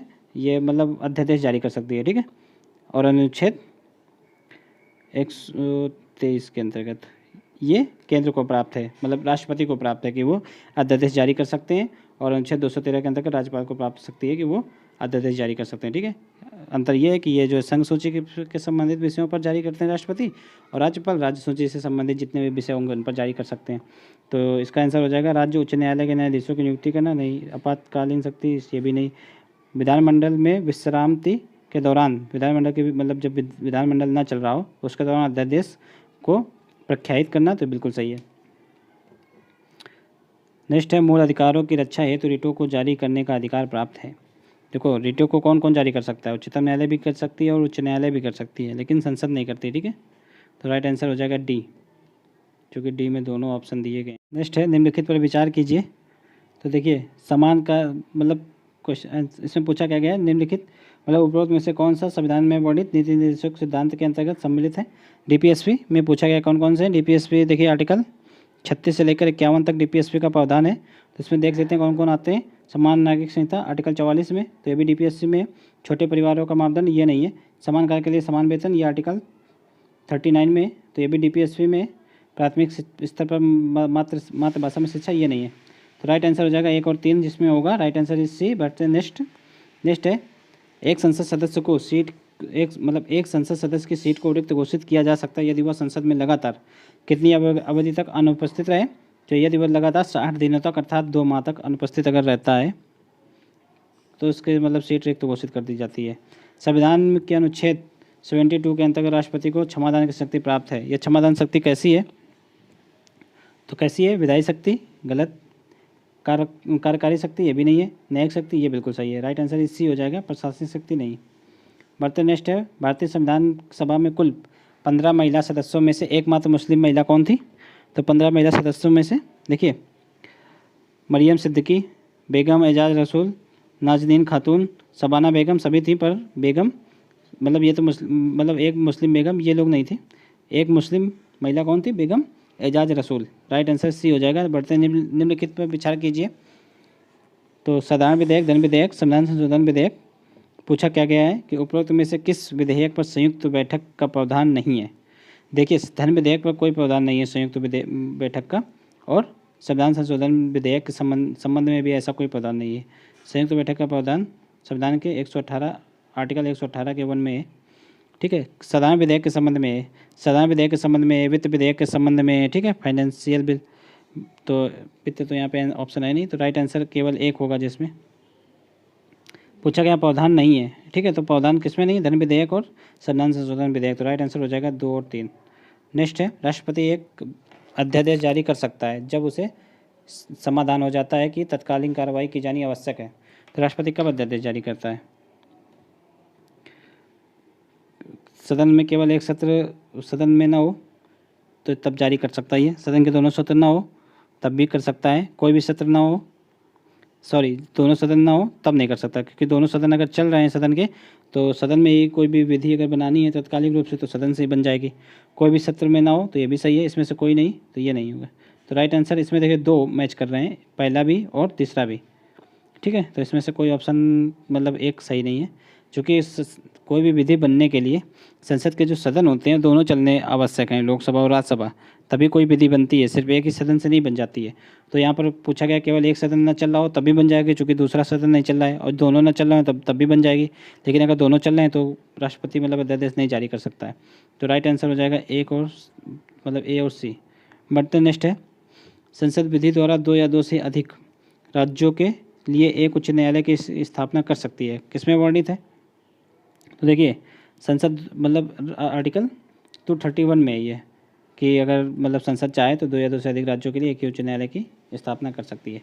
जैसा कि नॉर्थ ईस्ट में देख लीजिए आप, असम जो है, असम, अरुणाचल प्रदेश, नागालैंड, ठीक है, और मिजोरम, इनके लिए एक ही न्यायालय है।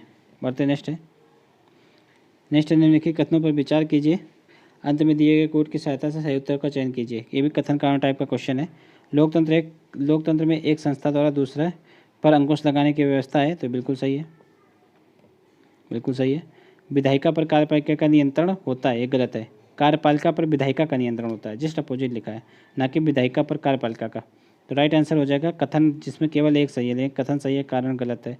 बढ़ते नेक्स्ट निम्नलिखित में से कौन से संविधान के अनुच्छेद 13 के अंतर्गत विधि की परिभाषा में शामिल नहीं किए गए हैं, या विधि की परिभाषा में कौन शामिल है। तो साधारण विधियाँ बिल्कुल सही है। संविधान संशोधन अधिनियम तो ये नहीं शामिल किया गया है। देखिए इसके लिए अलग से डिबेट है, ठीक है, इसके लिए 3 वाद सुप्रीम कोर्ट में लगातार चले हैं, वेणुवादी और केशवानंद भारतीवाद, ठीक है। तो ठीक, ये कभी बाद में हम लोग विस्तार से देख लेंगे, कभी अगर मेंस के आंसर राइटिंग हुई तो उसमें हम लोग देख लेंगे। तो इसमें अभी साधारण विधियाँ है और बी ऑप्शन गलत है। सी संसद पर विधि पर बल देने वाली सामाजिक रूढ़ियाँ, तो ये भी बिल्कुल सही है। आप लोग यहाँ पे रूढ़ियाँ समझ के हटा मत देना, ये भी है। सब पूरा मतलब लिखा हुआ है लक्ष्मीकांत में भी, आप लोग देख सकते हैं। तो राइट आंसर हो जाएगा ए और सी, यानी कि D answer is right answer, जो कि डी में दोनों ऑप्शन दिए गए हैं। बाद में राष्ट्रपति वित्तीय अपराध की घोषणा करता है। देखिए वित्तीय अपराध राष्ट्रपति कब करता है, आर्टिकल 360 के अंतर्गत। देख लेते हैं, उसे प्रकलन समिति के द्वारा रिपोर्ट प्राप्त होती है तब, नहीं। राज्य विधानसभाएं बहुमत से सिफारिश करती हैं, ऐसा भी नहीं है। जब उसे प्रतीत होता है कि देश में वित्तीय स्थायित्व का खतरा, ये राइट आंसर हो जाएगा। राइट आंसर इसी हो जाएगा। बढ़ते हैं नेक्स्ट। गुवाहाटी उच्च न्यायालय के न्यायाधिकार क्षेत्र में के अंतर्गत निम्नलिखित में से कौन सा राज्य शामिल नहीं है। देखिए अभी हमने आप लोगों को बताया गुवाहाटी मतलब असम में है, तो असम में कौन कौन से, असम, स्वयं असम, अरुणाचल प्रदेश, नागालैंड और मिजोरम, ठीक है। मेघालय नहीं है, मेघालय का अपना अलग उच्च न्यायालय है। राइट आंसर हो जाएगा ए, चूँकि इसमें जो शामिल नहीं है वो पूछा गया है। निम्नलिखित में से कौन से तत्व भारतीय संघात्मक व्यवस्था से एकात्मक चरित्र को प्रकट करता है। तो संविधान की लोकशीलता, ये बिल्कुल सही है। लोकशीलता होती है तो कब मतलब मतलब संघात्मक से एकात्मक चरित्र हो जाता है, ठीक है, भारतीय व्यवस्था का। स्वतंत्र न्यायपालिका, तो ये गलत है। स्वतंत्र न्यायपालिका तो संघीय चरित्र है, ठीक है, संघीय व्यवस्था का लक्षण है। आपातकालीन उपबंध, ये भी बिल्कुल सही है। एकल नागरिकता, तो एकल नागरिकता भी सही है। तो राइट आंसर हो जाएगा, जिसमें दो नहीं है, 1, 3, 4। भारतीय नेक्स्ट सूची 1 को सूची 2 से सम्मिलित करना है। नीचे दिए गए कोड की सहायता से सही उत्तर चुनना है। तो विधि द्वारा स्थापित प्रक्रिया जो कहाँ से लिया गया है, जापान से। संयुक्त बैठक का प्रावधान कहाँ से लिया, ऑस्ट्रेलिया से। प्रस्तावना पर न्याय का आदर्श कहाँ से लिया, सोवियत संघ से। और राज्यों की निर्वाचन पद्धति कहाँ से, राष्ट्रपति की निर्वाचन पद्धति आयरलैंड से ली गई है। तो राइट आंसर हो जाएगा 2, 1, 4, 3, जिसमें होगा 2, 1, 4, 3 ए इज राइट आंसर। बढ़ते नेक्स्ट है भारत के प्रधानमंत्री के विषय में निम्नलिखित कथनों में कौन सा सही नहीं है। प्रधानमंत्री के संबंध में कौन सा सही नहीं है। वह राष्ट्रपति द्वारा नियुक्त किया जाता है, ना कि मनोनीत, बिल्कुल सही है, ठीक है। वह संसद सदस्यों को प्राप्त होने वाले वेतन भत्ते प्राप्त करता है, ये भी सही है, ठीक है। प्रधानमंत्री को प्रधानमंत्री के रूप में वेतन भत्ते नहीं मिलते हैं, संसद सदस्य के रूप में मिलते हैं। राइट आंसर, सॉरी अभी और है आगे, कौन सा सही नहीं ये पहचानना। ऊपर के दोनों सही हैं। वह संसद के प्रति उत्तरदायी होता है, ठीक है, तो गलत है। वो लोकसभा के प्रति उत्तरदायी होता है, ना कि संसद के प्रति। वह मंत्रिपरिषद का वास्तविक नेता होता है, बिल्कुल सही है। तो राइट आंसर इज हो जाएगा सी। नेक्स्ट है निम्नलिखित युग्मों में से कौन सुमेलित नहीं है। तो ये गठन वर्ष दिया है। देखिए आप लोग गठन वर्ष, राज्यों के गठन वर्ष भी एक बार में याद करके ख़त्म कीजिए, बार बार नहीं पढ़ना है इनको भी, ठीक है। तो हरियाणा 1966 में पंजाब से अलग होकर बना था, बिल्कुल सही है। मेघालय 1972 में, ये भी सही है। सिक्किम 1975 में, ठीक है, 35वें संविधान संशोधन अधिनियम के द्वारा, ये भी सही है। और 36वें संविधान संशोधन के द्वारा बना था, 35वें के द्वारा तो भारत में शामिल किया गया था सिक्किम को, ठीक है। और अरुणाचल प्रदेश 1980, ये गलत है। अरुणाचल प्रदेश 1987 है, 1987 में, ठीक है। तो राइट आंसर हो जाएगा डी। बढ़ते हैं नेक्स्ट है निम्नलिखित में से भारत के संविधान के किस अनुसूची या अनुच्छेद में के संबंध में 187 जिला परिषदों का गठन किया गया। देखिए 187 जिला परिषद कहाँ पे बनते हैं, नॉर्थ ईस्ट के 4 राज्य हैं, कौन कौन, असम, मेघालय, त्रिपुरा और मिजोरम। यहाँ पर 187 जिला परिषद बनती है, ठीक है। ये अनुसूची 6 में इनका प्रावधान है, छठी अनुसूची में। इनमें होता क्या, 187 जिला परिषद की सदस्यों की संख्या 30 होती है, जिसमें से 24 इलेक्ट होके आते हैं और 6 जो है राज्यपाल द्वारा मनोनीत किए जाते हैं। राइट आंसर यहाँ पर तो सी हो जाएगा। छठवीं अनुसूची की बात हो रही है यहाँ पर। निम्नलिखित युग्मों पर विचार कीजिए। तो यहाँ पर देखते हैं, संघ शासित क्षेत्र अधिनियम 1963, यहाँ पे मैचिंग करना है, बिल्कुल सही है। राष्ट्रीय राजधानी क्षेत्र अधिनियम 1991, ये भी सही है। संसद अधिनियम 1959, ये भी सही है। सीमांकन अधिनियम 2002, ये भी सही है। राइट आंसर डी हो जाएगा इसका, सभी सही है इसमें। भारतीय संघ में राज्यों का पुनर्गठन किया जा सकता है अथवा उनकी सीमाएं परिवर्तित की जा सकती हैं। कैसे परिवर्तित की जा सकती हैं वो आप लोगों को पहचानना है इसमें। संसद द्वारा विधान की सामान्य प्रक्रिया से साधारण बहुमत से, तो इसका राइट आंसर यही हो जाएगा। देख लेते हैं आगे। सदनों के 2/3 बहुमत से, ये नहीं है। राज्यों की सहमति से संघीय सरकार की कार्यपालिका आदेश से, ये भी नहीं है। दोनों सदनों में विशेष बहुमत से, मतलब 2/3 बहुमत से, भी नहीं। तो राइट आंसर ए है इसका। बढ़ते नेक्स्ट निम्नलिखित कथनों में विचार कीजिए और दिए गए कूट की सहायता से सही उत्तर चुनना है, ठीक है। भारत को विभक्त राज्यों का अविभक्त संघ कहा जाता है, बिल्कुल सही है। ठीक है। भारत में विभक्त राज्यों का अविभक्त संघ कहा जाता है भारत को, ये भी सही है। देखिए अमेरिका को अविभक्त राज्यों का अविभाजित संघ कहा जाता है, क्योंकि अमेरिका में जो है राज्यों को विभक्त या फिर राज्यों के कोई भी सीमा को परिवर्तित नहीं किया जा सकता बिना राज्य की मर्जी से। ठीक है। संविधान द्वारा राज्य के अस्तित्व को गारंटी प्रदान नहीं की गई, ये भी सही है। देखिए चूँकि गारंटी नहीं प्रदान की गई है इसलिए यहाँ पे भी विभक्त राज्यों का अविभाजित संघ कहा गया है। ये इसलिए कारण जो है कथन से मैच कर रहा है, तो राइट आंसर हो जाएगा ए इज राइट आंसर। बढ़ते नेक्स्ट है, राज्यसभा का सभापति पद ग्रहण करता है जनता द्वारा सीधे निर्वाचित। देखिए सभापति कौन होता है राज्यसभा का? उपराष्ट्रपति। उपराष्ट्रपति को उपराष्ट्रपति के लिए तो निर्वाचन मंडल बनता है, अलग से निर्वाचित होते हैं, तो सीधे जनता द्वारा तो नहीं होते हैं, अप्रत्यक्ष रूप से चुने जाते हैं। ये जो है लोकसभा और राज्यसभा के सदस्यों द्वारा चुने जाते हैं। ठीक है। यहाँ पे ये याद रखना है, यहाँ पे इलेक्ट और मनोनीत दोनों सदस्य भाग लेते हैं। ठीक है। बल्कि राष्ट्रपति में सिर्फ इलेक्ट भाग लेते हैं, मनोनीत सदस्य राष्ट्रपति के राष्ट्रपति को चुनने में भाग नहीं लेते हैं। तो इसका जनता द्वारा सीधे चुने जाते हैं, तो गलत हो गया। राज्यसभा के सदस्यों द्वारा निर्वाचित, बिल्कुल सही है।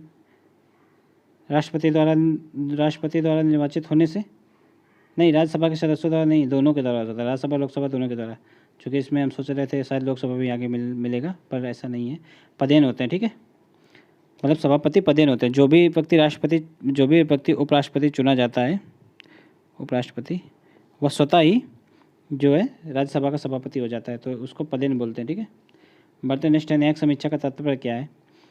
न्यायिक समीक्षा भी हमने लोगों को आपको ऊपर बताया कि अगर कार्यपालिका कोई भी ऐसी विधि बनाती है संसद के माध्यम से जो कि मूल संविधान के बेसिक स्ट्रक्चर के विरुद्ध जाए, तो उसकी न्यायिक समीक्षा सुप्रीम कोर्ट द्वारा की जाती है। तो कार्यपालिका एवं व्यवस्थापिका दोनों के कार्यों की वैधता की जांच करना, राइट आंसर यही है। केवल विधायिका के कार्यों की वैधता नहीं, केवल कार्यपालिका के कार्यों की वैधता नहीं, इनमें से कोई नहीं, तो दोनों के कार्यों की वैधता जांच करती है। ठीक है।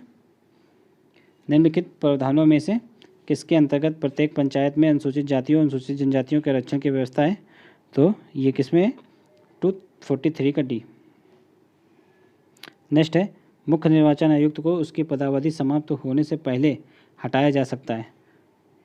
तो कब हटाया जा सकता है मुख्य निर्वाचन आयुक्त को?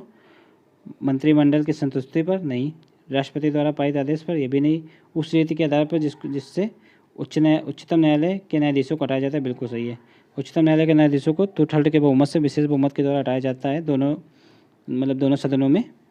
तो यही सेम प्रक्रिया, यही मुख्य निर्वाचन आयोग चीफ इलेक्शन कमीशन के संदर्भ में भी यही प्रक्रिया होती है। तो राइट आंसर सी हो जाएगा इसका। बढ़ते नेक्स्ट, मंत्रिमंडल का संसदीय नियंत्रण के उपायों में निम्नलिखित में से कौन सा एक शामिल नहीं है? तो देखिए मंत्रिमंडल पर संसदीय नियंत्रण हेतु कुछ उपाय किए गए हैं, जैसे निंदा प्रस्ताव, अविश्वास प्रस्ताव, ध्यानाकर्षण प्रस्ताव, ये सब। पर महाभियोग नहीं आता है। महाभियोग तो 2 लोगों पे लगाया जाता है अपने यहाँ, एक न्यायाधीशों पर, जस्टिसों पर, और राष्ट्रपति पर, प्रेसिडेंट पर। ठीक है। राष्ट्रपति का महाभियोग आर्टिकल 61 के अंतर्गत लगाया जाता है। ठीक है। बढ़ते हैं नेक्स्ट, निम्नलिखित में से किस एक में द्विसदनी प्रणाली नहीं है? तो द्विसदनी कहाँ नहीं है? अमेरिका में है। अमेरिका में सीनेट और कांग्रेस दोनों का नाम है। भारत में लोकसभा राज्यसभा नाम है। ब्रिटेन में भी है। ठीक है। इस यहाँ पे कॉमन वो एक लॉर्ड नामक संस्था होती है, कॉमन। ठीक है। और चाइना में नहीं है, तो राइट आंसर हो जाएगा चाइना। संसदीय शासन प्रणाली में निम्नलिखित में से कौन से माध्यम से किसके द्वारा विधायिका कार्यपालिका पर नियंत्रण रखती है? तो वित्तीय कटौती, बिल्कुल सही है। स्थगन प्रस्ताव, ये भी सही है। और अविश्वास प्रस्ताव, ये भी सही है। तो राइट आंसर हो जाएगा उपयुक्त सभी। ठीक है। देखिए यहाँ पर अगर एक बार अविश्वास प्रस्ताव को देख लेते हैं हम लोग, यह आर्टिकल 75 से निकल कर आता है, जिसमें कहा गया है कि मंत्रिमंडल जो सामूहिक रूप से लोकसभा के प्रति उत्तरदायी होती है, और साथ ही साथ अविश्वास प्रस्ताव लाने के लिए 50 सदस्यों का हस्ताक्षर होने चाहिए प्रस्ताव पर। अब बढ़ते हैं नेक्स्ट, निम्नलिखित कथनों में कौन सा सत्य है? राज्यसभा लोकसभा दोनों के द्वारा चुने जाने हेतु किसी नागरिक की न्यूनतम आयु 25 वर्ष होनी चाहिए, ये गलत है। लोकसभा के लिए 25 वर्ष होनी चाहिए, पर राज्यसभा के लिए कितने 30 वर्ष होनी चाहिए। यहाँ पर दोनों के लिए 25 बोला गया है, ये गलत हो जाएगा। नेक्स्ट है, संसद के किसी भी सदन का सदस्य चुने जाने हेतु व्यक्ति को भारत का नागरिक होना चाहिए, ये बिल्कुल सही है। तो राइट आंसर क्या हो जाएगा? केवल 2। बढ़ते नेक्स्ट है, भारतीय संविधान में वर्णित प्रावधानों के तहत कोई व्यक्ति संसद की सदस्यता हेतु अयोग्य होगा यदि वह सक्षम न्यायालय द्वारा घोषित मानसिक स्तर पर अस्वस्थ हो, तो ये बिल्कुल सही है, अयोग्य घोषित हो जाएगा। किसी विदेशी राज्य की नागरिकता स्वच्छता से प्राप्त कर ली, ये भी सही है। भारत सरकार या राज्य सरकार के किसी लाभ पद के पद पर कार्य है, तो ये भी सही है। उपयुक्त सभी इसका आंसर हो जाएगा। ठीक है, ठीक है। दिए गए कोड की सहायता से सही उत्तर बताना है। इसमें मंत्री परिषद सामूहिक रूप से लोकसभा के प्रति उत्तरदायी होती है, तो बिल्कुल सही है। भारतीय संसद प्रणाली में राज्य सरकार का कार्यकाल तभी तक बना रहता है जब तक लोकसभा में उसका बहुमत का विश्वास होता है, भी बिल्कुल सही है। राइट आंसर हो जाएगा। ठीक है, इसमें देखिए कथन भी सही है और इसका कारण भी सही है। ठीक है, तो राइट आंसर हो जाएगा ए। बढ़ते नेक्स्ट निम्नलिखित में से कौन सा भारत शासन अधिनियम 1935 से संबंधित है? तो संघीय शासन प्रणाली का प्रारंभ, तो बिल्कुल सही है। संघीय न्यायालय का गठन, ये भी सही है। देखिए संघीय न्यायालय का गठन इसके द्वारा किया गया था 1937 में। ठीक है, प्रावधान दिया गया था 1935 के प्रावधान के अनुसार 1937 में किया गया था, ये याद रखना। दोनों सही ऊपर के। संघ स्तर पर दैव शासन, ठीक है, तो ये भी सही है। तो राइट आंसर हो जाएगा तीनों, 1 2 3, जिसमें होगा सी। भारतीय संविधान में पंचायती राज की स्थापना के संबंध में कौन सी अनुसूची है? ठीक है, भाग और अनुसूची। देखिए पंचायती राज का भाग कौन सा है? भाग 9। ठीक है, और अनुसूची 11 अनुसूची में 11 विषय दिए गए हैं, 29 विषय दिए गए इनके लिए 29। तो क्या हो जाएगा आंसर हो जाएगा 11 अनुसूची और भाग 9। ठीक है, और देखो 9 का में क्या है? नगर पालिका के संबंधित है, नगर पंचायत। ठीक है, भाग 9 का और अनुसूची 12 में, और ये तो कोई भी मैच नहीं है इसमें से। राइट आंसर ए है इसका। पढ़ते नेक्स्ट है, राज्य वित्त आयोग के संबंध में निम्नलिखित कथनों में से कौन सा सत्य है? राज्य वित्त आयोग यह संवैधानिक संस्था है, बिल्कुल सही है। इसका उपबंध देखो किसमें है? आर्टिकल 243 का आई में। ठीक है, इसका गठन राष्ट्रपति द्वारा प्रत्येक 5 वर्ष में किया जाता है, ये गलत है। राष्ट्रपति द्वारा नहीं किया जाता है। राज्य वित्त आयोग का गठन राज्यपाल के द्वारा किया जाता है। ठीक है, तो ऑप्शन मतलब स्टेटमेंट सेकंड गलत है, फर्स्ट राइट है। इसके गठन के का प्रावधान 243 आई में है, तो ये बिल्कुल सही है। तो क्या हो जाएगा? 1 और 3, जिसमें होगा राइट आंसर इज डी। बढ़ते नेक्स्ट है, निम्नलिखित युग्मों में से सही सुमेलित करना है। सही सुमेलित करना है बच्चों के लिए मुक्त एवं अनिवार्य शिक्षा, तो ये किसमें है? इसमें लिखा है कि कौन सा सही सुमेलित नहीं है, तो ये बिल्कुल राइट है। ठीक है, 45 में है। राष्ट्रपति के अध्यादेश जारी करने की शक्ति, ठीक है, 1 2 3 बिल्कुल सही है। राष्ट्रपति किस में है और राज्यपाल के किस में है? 213 में। ठीक है, आर्टिकल 213 में। राष्ट्रपति की आर्टिकल 123 में। कार्य करने हेतु सही और मानवीय स्थिति आर्टिकल 42 बिल्कुल सही है। कार्य का अधिकार आर्टिकल 43 ये गलत है। कार्य का अधिकार किसमें? आर्टिकल 41 में होता है। ठीक है, बढ़ते नेक्स्ट है, निम्नलिखित में से किस परिस्थिति में संसद में संयुक्त बैठक का प्रावधान है? तो संसद में संयुक्त बैठक कब होती है? यदि विधेयक को दूसरे सदन द्वारा अस्वीकार कर दिया गया हो। ठीक है, तो बिल्कुल सही है। यदि दूसरा सदन विधेयक में किए गए संशोधनों को मानने से असहमत हो, ये भी सही है। दूसरे सदन द्वारा विधेयक पास किए जाने के 6 महीने से ज़्यादा हो गया हो, ये भी सही है। तो उपयुक्त सभी परिस्थितियों में संयुक्त बैठक का प्रावधान है, तो राइट आंसर डी हो जाएगा। देखिए संयुक्त बैठक का प्रावधान 2 चीज़ों में नहीं होता है।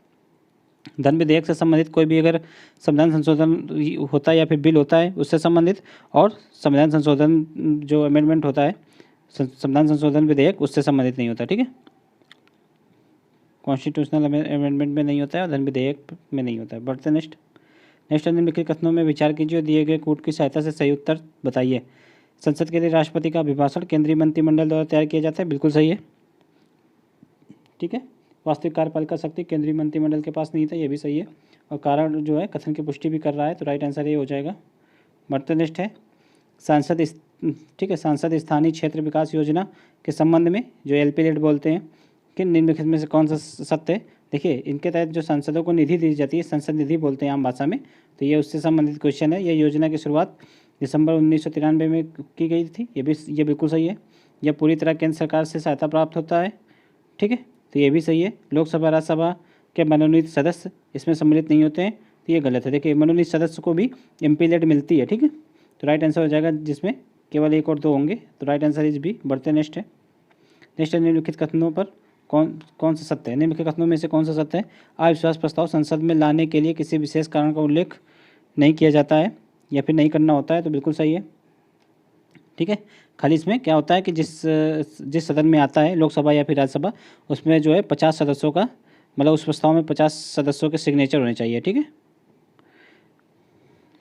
नेक्स्ट है, विश्वास प्रस्ताव का प्रचलन संसदीय नियमों में नहीं है बल्कि व्यवहारिक रूप में होता है, ये भी सही है, मतलब ये बिल्कुल सही है। और विश्वास मत या अविश्वास प्रस्ताव संसद के किसी भी एक सत्र में एक ही बार में, मतलब एक सत्र में एक ही बार लाया जा सकता है, बिल्कुल सही है। तो इसके सारे कथन सही है, राइट आंसर डी हो जाएगा। बढ़ते नेक्स्ट।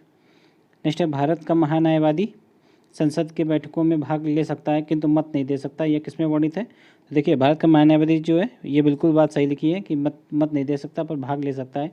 तो किसमें वर्णित है? आर्टिकल 88 में। ठीक है, भारत का न्यायवादी का प्रावधान किसमें है? आर्टिकल 76 में। बढ़ते नेक्स्ट। निम्नलिखित कथनों पर विचार करना है कि कथन है कि किसी राज्य विधानमंडल के दोनों सदनों में किसी साधारण विधेयक पर गतिरोध की स्थिति में संयुक्त बैठक का प्रावधान है। तो देखिए, राज्य विधानमंडल में संयुक्त बैठक का प्रावधान किया ही नहीं गया है। ठीक है, तो ये गलत हो जाएगा। ठीक है, विधान परिषद साधारण विधेयक को अधिकतम 90 दिन तक रोक सकती है, ये भी गलत है। वो अधिकतम 120 दिनों तक यानी कि 4 महीने तक रोक सकती है। पहली बार में वो 3 माह रोकती है, फिर सेकंड मंथ में जब विधान परिषद के पास बिल भेजा जाता है तो अधिकतम 1 मंथ तक रोक सकती है। ओवरऑल वो विधान परिषद जो है किसी भी विधेयक को 4 मंथ तक रोक सकती है। तो राइट आंसर हो जाएगा ना तो 1 ना तो 2। बढ़ते नेक्स्ट है, निम्न पर विचार कीजिए। परामर्श संबंधी क्षेत्राधिकार, प्रारंभिक क्षेत्राधिकार, अपीली क्षेत्राधिकार कौन सा इसमें उच्च न्यायालय को नहीं प्राप्त है, हाई कोर्ट को नहीं प्राप्त है? तो देखिए, परामर्श से संबंधित क्षेत्राधिकार है, आर्टिकल 143 के अंतर्गत सिर्फ सुप्रीम कोर्ट को प्राप्त है। ठीक है, जो कि केंद्र सरकार को परामर्श देती है सुप्रीम कोर्ट, और ये दोनों जो है उच्च न्यायालय को प्राप्त है। तो क्या पूछा गया है, कौन सा नहीं प्राप्त है? तो केवल एक नहीं प्राप्त है, राइट आंसर हो जाएगा बी। बढ़ते नेक्स्ट। भारत के संविधान में निम्नलिखित अनुच्छेदों में से किसके अनुसार प्रत्येक राज्य की कार्यपालिका शक्ति का एक प्रकार प्रयोग किया जाएगा जिससे कि संघ की कार्यपालिका शक्ति के प्रयोग में कोई अड़चन न हो? ठीक है, लिखा है भारत के संविधान के निम्नलिखित अनुच्छेदों में से किसके अनुसार प्रत्येक राज्य की कार्यपालिका शक्ति का इस प्रकार प्रयोग किया जाएगा जिससे कि संघ की कार्यपालिका शक्ति के यूज में मतलब कोई अड़चन ना आए? तो ये आर्टिकल 257 है। ठीक है, बी इज राइट आंसर। बढ़ते नेक्स्ट है, निम्नलिखित युग्मों में से कौन सा सुमेलित है, इसमें पहचानना है। तो देखिए, कौन सा सुमेलित नहीं है ये पहचानना है। ठीक है, संसदीय क्षेत्राधिकार, संसदीय विशेषाधिकार ब्रिटेन से लिए गए, बिल्कुल सही है। तदर्थ न्यायाधीशों की नियुक्ति, ठीक है, फ्रांस से ली गई है, तो ये भी सही है। सर्वोच्च न्यायालय का परामर्शी क्षेत्राधिकार ऑस्ट्रेलिया से लिया गया है। न्यायिक पुनर्वलोकन ये अमेरिका से लिया गया है। तो देखिए, न्यायिक पुनर्वलोकन अमेरिका से लिया गया है, ये यहाँ पर बिल्कुल सही है। ठीक है, लेकिन जो है सर्वोच्च न्यायालय का जो परामर्शी क्षेत्राधिकार होता है वो ऑस्ट्रेलिया से न लेकर कनाडा से लिया गया है। तो राइट आंसर हो जाएगा सी। बढ़ते नेक्स्ट। निम्नलिखित में से कौन एक राज्य की नीति का तत्व नहीं है? तो राज्य के नीति निर्देशक तत्व कौन सा नहीं है? मानव के दुर्व्यवहार एवं बलात्कार से निषेध। तो देखिए, ये फंडामेंटल राइट है। ठीक है, मौलिक अधिकार, ये किसमें आता है? आर्टिकल 23 में। ये डीपीएसपी का भाग नहीं है। पर्यावरण का संरक्षण एवं संवर्धन, ये 48 का काम में आता है। तो ये बिल्कुल सही है कि ये डीपीएसपी में काम, शिक्षा और लोक सहायता, पाने का अधिकार, तो ये भी बिल्कुल सही है। ठीक है, मतलब ये जो है फंडामेंटल जो डीपीएसपी है उन्हीं का भाग है। तो ये आर्टिकल 41 में आते हैं। ठीक है, कृषि एवं पशुपालन का गठन 48। ठीक है, तो राइट आंसर क्या हो जाएगा? ए, ये मौलिक अधिकार है, राइट, ए ऑप्शन। तो निम्नलिखित युग्मों में से कौन सा सही सुमेलित नहीं है, ये पहचानना है। तो सेवाओं पर कर का प्रावधान 88 बिल्कुल सही है। अनुसूचित जाति आयोग का गठन 61वां, ये गलत है। अनुसूचित जनजाति आयोग का गठन 89वां संविधान संशोधन द्वारा हुआ था। ठीक है, 61वें संविधान संशोधन के द्वारा क्या हुआ था? 61वां संविधान संशोधन 1988 में हुआ था। इसके द्वारा जो है वोट डालने की आयु बढ़ा दी गई थी, जो कि 18 वर्ष से करके 21 वर्ष कर दी गई थी। ठीक है, मेघालय राज्य की स्थापना, इसमें पूछा कौन सा सही सुमेलित है? तो यही पहला सही सुमेलित है। मेघालय राज्य की स्थापना 28वां नहीं 22वें संविधान संशोधन के द्वारा हुई थी। नगर निगम और नगर पालिका की स्थापना 73वां नहीं 74वें के द्वारा हुई थी। तो राइट है ए इज राइट आंसर। बढ़ते नेक्स्ट है, निम्नलिखित में विचार कीजिए। उपराष्ट्रपति, प्रधानमंत्री, राज्यपाल और मुख्य निर्वाचन आयुक्त, निम्नलिखित में से कौन भारत के राष्ट्रपति द्वारा की, मतलब किसकी नियुक्ति भारत के राष्ट्रपति द्वारा की जाती है? तो देखिए, भारत के राष्ट्रपति द्वारा उपराष्ट्रपति की नियुक्ति नहीं की जाती है। तो इनका मतलब उपराष्ट्रपति का तो इलेक्शन होता है बाकायदा अप्रत्यक्ष रूप से। प्रधानमंत्री की जाती है, राज्यपाल की जाती है और मुख्य निर्वाचन आयुक्त की जाती है। तो कौन राइट आंसर हो जाएगा? एक छोड़ के, जिसमें 2 3 4 होगा, राइट आंसर ये। बढ़ते नेक्स्ट, संविधान में निम्नलिखित अनुच्छेदों में से कौन सा एक संसद और राज्य विधानमंडल की आकस्मिकता निधि सृजन करने की शक्ति देता है। देखिए आकस्मिक निधि किसमें होती है? देखिए निधियाँ जो है 3 प्रकार की होती हैं हमारे संविधान में। एक होती है संचित निधि, दूसरा लोक लेखा निधि, तीसरा आकस्मिक निधि। तो संचित निधि का प्रावधान है 266 ए में, या 1 नंबर मान लो। इसका प्रावधान है 266 के 2 में, क्लॉज 2 में। इसका प्रावधान है 267 में। ठीक है, 267 तो राइट है 267। आकस्मिक निधि के बारे में पूछा गया है ना। निम्नलिखित में से कौन सी रीट प्रशासनिक अधिकारियों के विरुद्ध जारी की जाती है? तो प्रशासनिक अधिकारियों के विरुद्ध, ठीक है, कौन सी रीट जारी की जाती है? तो परमादेश, अधिकार परीक्षा, बंदी प्रत्यक्षीकरण, ये तीनों जारी की जाती हैं। पर उत्प्रेषण जो है अधीनस्थ न्यायालयों पर जारी किया जाता है, ठीक है, न कि प्रशासनिक अधिकारियों पर। तो 4 को हटाकर बाकी 3 हो जाएंगे। 1 2 3 इज राइट आंसर। निम्नलिखित में से कौन एक लोकसभा का 17वां करने की प्रवृत्ति है? देखिए लोकसभा जो है 17वां मतलब कौन करता है? लोकसभा का 17वां किसके लिए प्रतिक्रिया है? देखिए लोकसभा का जब भी 17वां होगा या फिर लोकसभा किसके द्वारा समाप्त की जा सकती है? तो 17वां और स्थगन और विघटन, इन 3 माध्यमों से लोकसभा को समाप्त किया जाता है। विघटन में होता क्या है कि जो वर्तमान लोकसभा होती है पूर्ण रूप से भंग कर दी जाती है, ठीक है। तो जब भी कोई वर्तमान लोकसभा का अंतिम बैठक होती है तो उसके पश्चात विघटन होता है। फिर नई लोकसभा जब अगले इलेक्शन के बाद बनती है तो उसको विघटन कहते हैं। ये जो है राष्ट्रपति द्वारा विघटन किया जाता है, मतलब प्रेसिडेंट। फिर उसके बाद स्थगन जो भी सदन होता है उसका अध्यक्ष करता है। अगर लोकसभा है तो लोकसभा का अध्यक्ष करेगा, और राज्यसभा है तो राज्यसभा का अध्यक्ष करता है। तो ये अध्यक्ष द्वारा किया जाता है। और 17वां भी राष्ट्रपति के द्वारा किया जाता है। होता क्या है कि स्थगन मतलब जैसे कोई सत्र चल रहा है, उसमें यह कह दिया जाता है कि अनिश्चित सत्र को अनिश्चित काल के लिए स्थगन किया जाता है। अगर सत्र अनिश्चित काल के लिए स्थगन कर दिया जाता है, फिर अगर ये ऐसा लगता है कि मतलब कि अब सत्र नहीं बुलाया जाएगा, ठीक है, तो फिर उसके कुछ समय के पश्चात राष्ट्रपति उस सत्र का 17वां घोषित कर देते हैं, ठीक है। तो देखिए विघटन और 17वां राष्ट्रपति द्वारा, स्थगन अध्यक्ष के द्वारा किया जाता है, सदन के अध्यक्ष के द्वारा। तो इसमें पूछा क्या गया है? लोकसभा का 17वां कौन करता है? तो राष्ट्रपति करते हैं, ठीक है। नेक्स्ट है, भारत में मुख्य निर्वाचन आयुक्त का पद समकक्ष होता है। तो भारत में मुख्य निर्वाचन आयुक्त का पद किसके समकक्ष होता है? ऑप्शन है सर्वोच्च न्यायालय के न्यायाधीश के। तो राइट आंसर यही है, सर्वोच्च न्यायालय के न्यायाधीश के तो होता है, लोकसभा के अध्यक्ष के इसके नहीं होता है, राज्यसभा के सभापति के नहीं, और प्रधानमंत्री के नहीं। राइट आंसर ए हो जाएगा। बढ़ते नेक्स्ट है, भारतीय संविधान में वर्णित संरचनात्मक भेदभाव, ठीक है। तो इसका उद्देश्य क्या है? तो वर्ग हित का संवर्धन करना, ये सही है, पर आंशिक रूप से सही है। गरीबों को आर्थिक सहायता प्रदान करना, तो अप्रत्यक्ष रूप से तो आर्थिक होता ही है, जैसे कि मान लो आरक्षण दिया जाता है हर चीज़ में, ठीक है, सब्सिडी वगैरह। तो मगर ये आंशिक रूप से ये भी सही है। सुविधा वंचित समूहों को समाज के अन्य वर्गों के साथ बराबरी की प्रतिस्पर्धा जो है स्पर्धा हो लाने हेतु किया जाने वाला प्रयास है। तो ये पूर्ण रूप से सत्य है, बाकी दोनों आंशिक सही है। तो इसमें ये देखना होता है कौन ज़्यादा, मतलब अगर सब सही है तो इसमें ये आप लोगों को देखना पड़ेगा कि कौन से ज़्यादा सही लग रहा है। तो सी इज राइट आंसर ज़्यादा है। किसी खास वर्ग को विशिष्ट सेवाएं प्रदान करना, तो ये तो नहीं सही है। तो सबसे ज़्यादा सही है सी, तो राइट आंसर सी हो जाएगा। भारत के संविधान में वर्णित अनुच्छेद 312 के अंतर्गत राज्यसभा को निम्नलिखित में से किस एक के गठन की अनन्य शक्ति है? तो किसकी अनन्य? 312 के अंतर्गत देखिए नदी घाटी विकास प्राधिकरण नहीं। देखिए जो राज्यसभा की अनन्य शक्ति है वो 2 अनुच्छेद के तहत राज्यसभा को मिली, एक 312, दूसरा 249। इसमें मतलब राज्यसभा नई अखिल भारतीय सेवा के गठन का प्रावधान संसद से सिफारिश कर सकती है या फिर प्रावधान करती है। और इसमें क्या होता है कि जब राज्यों को लगता है कि कोई ऐसी विधि बनाने की ज़रूरत है जो कि व्यापक स्तर पर मतलब सभी राज्यों के लिए या बहुत ही तत्काल रूप से बहुत महत्वपूर्ण है, ठीक है, जो कि राज्यों के द्वारा अभी हाल ही मतलब फिलहाल तो नहीं बनाया जा सकता क्योंकि उनमें समन्वय वगैरह की आवश्यकता होती है सभी राज्यों के मध्य। तो इसलिए ऐसी स्थिति में राज्यसभा क्या करती है कि शक्ति बनाने मतलब विधि बनाने का अधिकार संसद को दे देती है। तो संसद विधि बनाती है, तो आर्टिकल 249 के तहत, ठीक है। तो 2 विशेष शक्तियाँ प्राप्त हैं, 312 और आर्टिकल 249।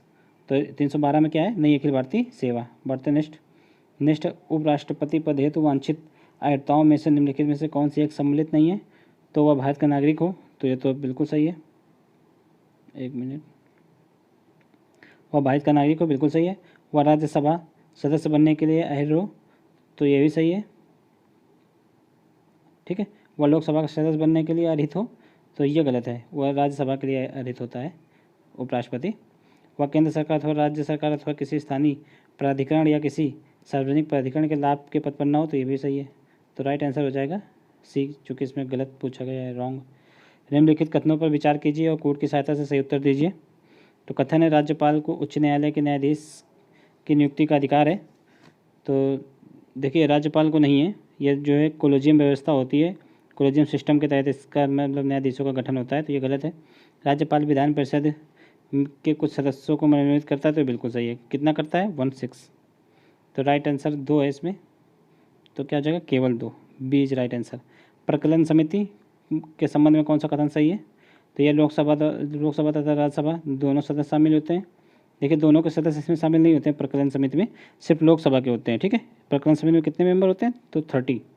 इसका गठन लोकसभा में बजट प्रस्तुत किए जाने के बाद होता है, तो ये बिल्कुल सही है। राइट आंसर केवल 2, ये भी इसमें भी हो जाएगा बी।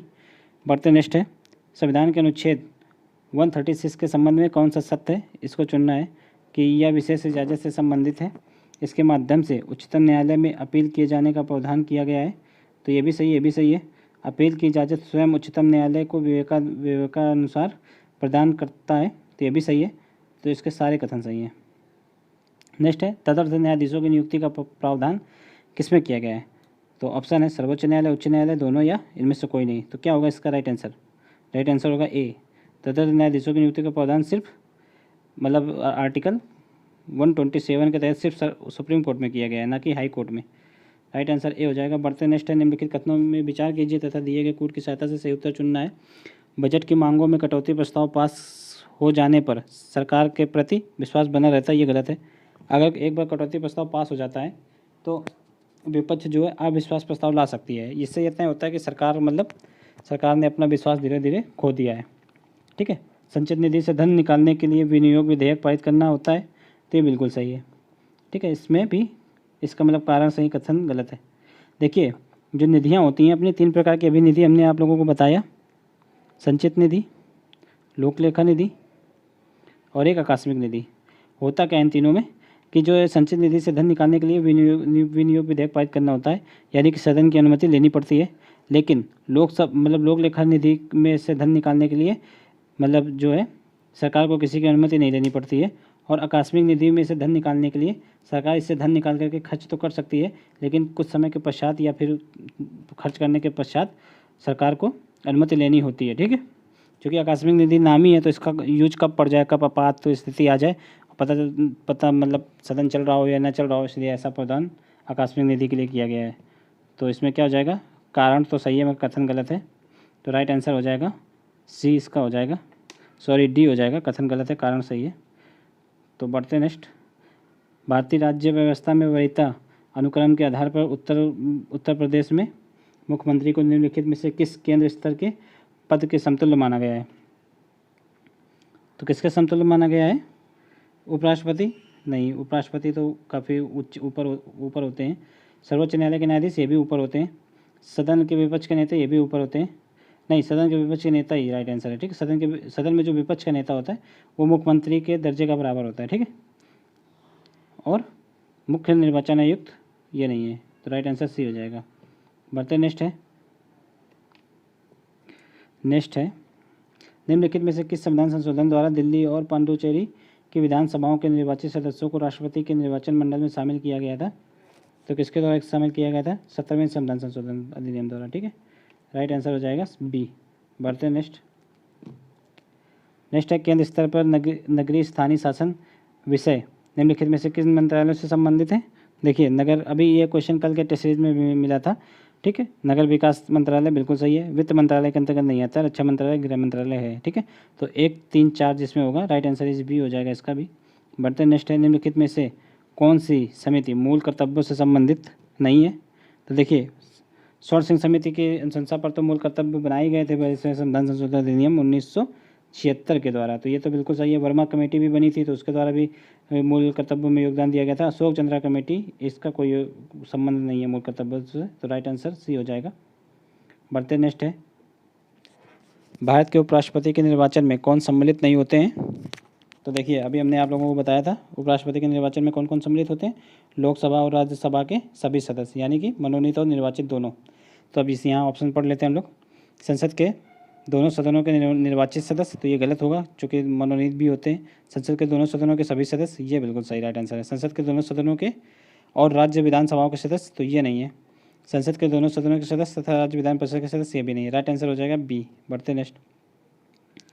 नेक्स्ट, राज्यों की विधानसभाओं में आंग्ल भारतीय समुदाय का प्रतिनिधित्व किस अनुच्छेद के तहत किया जाता है? देखो, राज्यों की विधानसभाओं में आंग्ल मतलब जो एंग्लो इंडियन एक नियुक्त होता है वो आर्टिकल 333 में होता है। ठीक है, बढ़ते नेक्स्ट। नेक्स्ट है, भारतीय संविधान की कौन सी अनुसूची उच्चतम न्यायालय उच्च न्यायालय के न्यायाधीश के वेतन से संबंधित है? तो वेतन से संबंधित कौन सी अनुसूची है? वेतन से संबंधित जो है इसमें से कौन सी अनुसूची है? दूसरी अनुसूची है। ठीक है, प्रथम अनुसूची संघ एवं राज्यों से संबंधित है। चौथी अनुसूची जो है इसमें जो है राज्यों जो राज्यसभा में जो है राज्यों का प्रतिनिधित्व कितना कितना ये। और छठी अनुसूची जो है नॉर्थ ईस्ट के जो 4 राज्य हैं उनके लिए जनजातीय परिषद का गठन। बढ़ते नेक्स्ट है, सिद्ध कदाचार और अक्षमता के आधार पर राज्य सूचना आयुक्त को हटाने के लिए राज्यपाल प्रकरण की जांच के लिए किस न्यायालय को संदर्भित करता है? उच्च न्यायालय का सत्र न्यायालय गलत है, मतलब जिला एवं सत्र न्यायालय ये नहीं है। उच्च न्यायालय ये भी नहीं है, उच्चतम न्यायालय इसको करता है। ठीक है, राइट आंसर सी हो जाएगा। बढ़ते नेक्स्ट, सूची 1 को सूची 2 से सम्मिलित करें, नीचे दिए गए कूट की सहायता से सही उत्तर को चुनिए। तो राष्ट्रगान कब अपनाया गया था? 24 जनवरी 1950 को। ठीक है, राष्ट्रीय ध्वज 22 जुलाई 1947 को। ये इस बार पीसीएस का क्वेश्चन आया था, पीसीएस 2020 में 2020 में। तो इसका हो जाएगा ये, इसका हो जाएगा राष्ट्रीय ध्वज का ये। मतलब प्रांतीय संविधान समिति के अध्यक्ष कौन था? सरदार पटेल थे। और प्रारूप समिति के एक सदस्य के रूप में के.एम. मुंशी थे। ठीक है, देखो प्रारूप समिति के अध्यक्ष कौन थे? तो डॉक्टर अम्बेडकर थे। ठीक है, डॉक्टर B.R. अम्बेडकर थे, पर के.एम. मुंशी जो है वो प्रारूप समिति के सदस्य थे। ठीक है, तो इसका क्या हो जाएगा? मिलान हो जाएगा इसका 4 2 3 1, 4 2 3 1। ए ऑप्शन में ये दिख रहा है आपको, राइट आंसर ए हो जाएगा इसका। बढ़ते नेक्स्ट है, भारतीय संविधान में उद्देशिका में समाजवाद शब्द कब जोड़ा गया? तो देखिए, उद्देशिका में समाजवाद, पंथनिरपेक्ष और अखंडता शब्द 42वें संविधान संशोधन अधिनियम 1976 के द्वारा जोड़ा गया था। बढ़ते हैं नेक्स्ट है, निम्नलिखित में से कौन सा एक भारत में संस्थानम समिति की सिफारिश पर स्थापित किया गया था? तो केंद्रीय सतर्कता आयुक्त को किया गया था, CVC। ठीक है, सेंट्रल विजिलेंस कमीशन को। बढ़ते नेक्स्ट है, राष्ट्रपति पर महाभियोग संबंधी प्रस्ताव की सूचना पर कम से कम कितने सदस्यों के हस्ताक्षर होने चाहिए? देखिए, अगर राष्ट्रपति का महाभियोग का प्रस्ताव किसी भी सदन में आता है, लोकसभा में आता है या फिर राज्यसभा में आता है, तो कम से कम वहाँ के जो सदस्य होते हैं 1/4 के साइन होने चाहिए। ठीक है, अगर लोकसभा में आया तो लोकसभा के 1/4 के साइन होंगे, अगर राज्यसभा में आया तो राज्यसभा में 1/4 के साइन होंगे। ठीक है, और राष्ट्रपति को तब महाभियोग चलाया जाएगा राष्ट्रपति पर, तो कितना होगा? 1/4।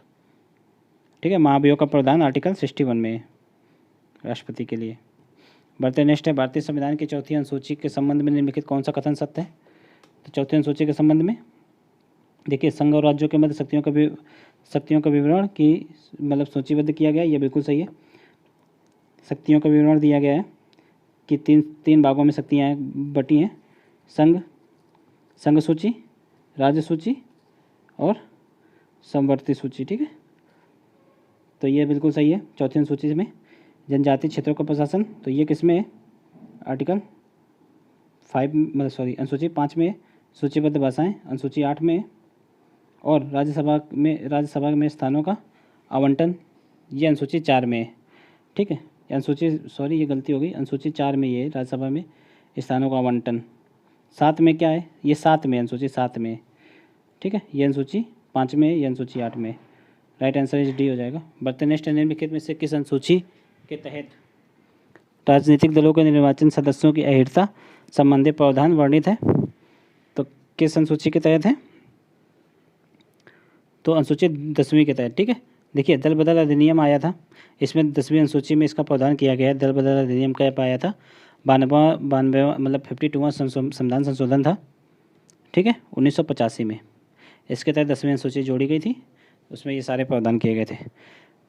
बढ़ते हैं नेक्स्ट सूची 1 को सूची 2 से सम्मिलित करें और नीचे दिए कोड की सहायता से सही उत्तर चुनना है। ठीक है, देखिए भाग 14 का इसमें ट्रिब्यूनल्स की बात की गई है। 14 का में भाग 16। ठीक है, भाग 20 में तो संविधान संशोधन से संबंधित प्रावधान है। ठीक है, भाग 16 कुछ वर्गों के लिए विशेष उपबंध है। भाग 11 संघ एवं संघ एवं राज्यों के मध्य संबंधों की बात की गई है। तो राइट आंसर क्या हो जाएगा? 4 4 3 1 2 4 3 1 2 किसमें? Right answer is D. बढ़ते नेक्स्ट है, आपातकाल के लागू होने पर लोकसभा का कार्यकाल एक बार में कितने महीने के लिए बढ़ाया जा सकता है? तो एक बार में 1 साल के लिए बढ़ाया जाता है, यानी कि 365 दिन। बढ़ते नेक्स्ट है, निम्नलिखित में से कौन सी एक समिति संसद की स्थायी समिति नहीं है? तो स्थायी समिति 3 है संसद में, लोक लेखा प्रकलन और लोक उपक्रम समिति। ठीक है, इन दोनों में देखिए 22 सदस्य होते हैं, अब प्रकलन समिति में 30 होते हैं। इनमें क्या होता है, 15 लोकसभा से और 7 राज्यसभा से लिए जाते हैं। इसमें भी 15 लोकसभा से और 7 राज्यसभा से लिए जाते हैं। इसमें 300 सदस्य जो है प्रकलन समिति में, वो लोकसभा से लिए जाते हैं।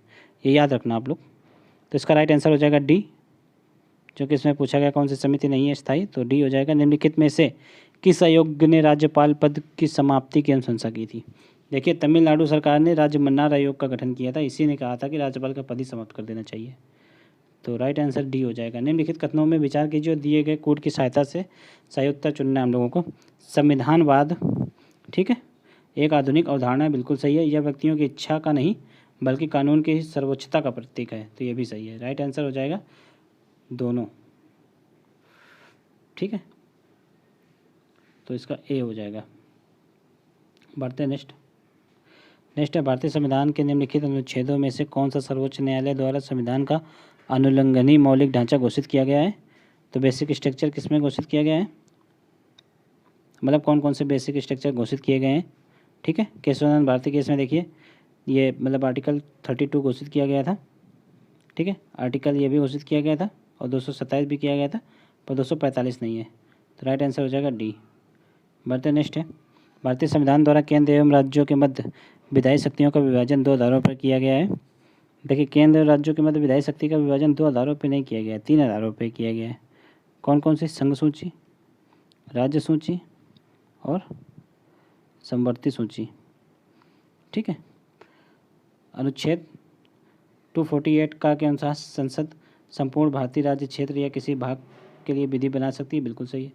भारत में केंद्र राज्य संबंधों का आधार, मतलब आधार जो है 1935 के अधिनियम से लिया गया, ये भी सही है। तो राइट क्या हो जाएगा इसमें, जिसमें 2 और 3 होगा? तो राइट आंसर इसी हो जाएगा इसका। ठीक है, बढ़ते नेक्स्ट है, आर्द्रभूमि के संरक्षण एवं अनुसंधान को मजबूत प्रदान करने हेतु हाल ही में भारत के प्रथम आर्द्रभूमि संरक्षण एवं प्रबंधन केंद्र की स्थापना कहाँ की गई है? देखिए, यहाँ से करंट स्टार्ट है। ठीक है, तो कहाँ की गई है? चेन्नई में की गई है हाल ही में। राइट आंसर ए हो जाएगा। बढ़ते नेक्स्ट है, निम्नलिखित में से कौन हाल ही में गणतंत्र दिवस परेड में भाग लेने वाली भारत की प्रथम महिला फाइटर बनी है? तो इसका आंसर हो जाएगा सी, भावना कंठ बनी थी। नेक्स्ट है, निम्नलिखित कथनों पर विचार कीजिए।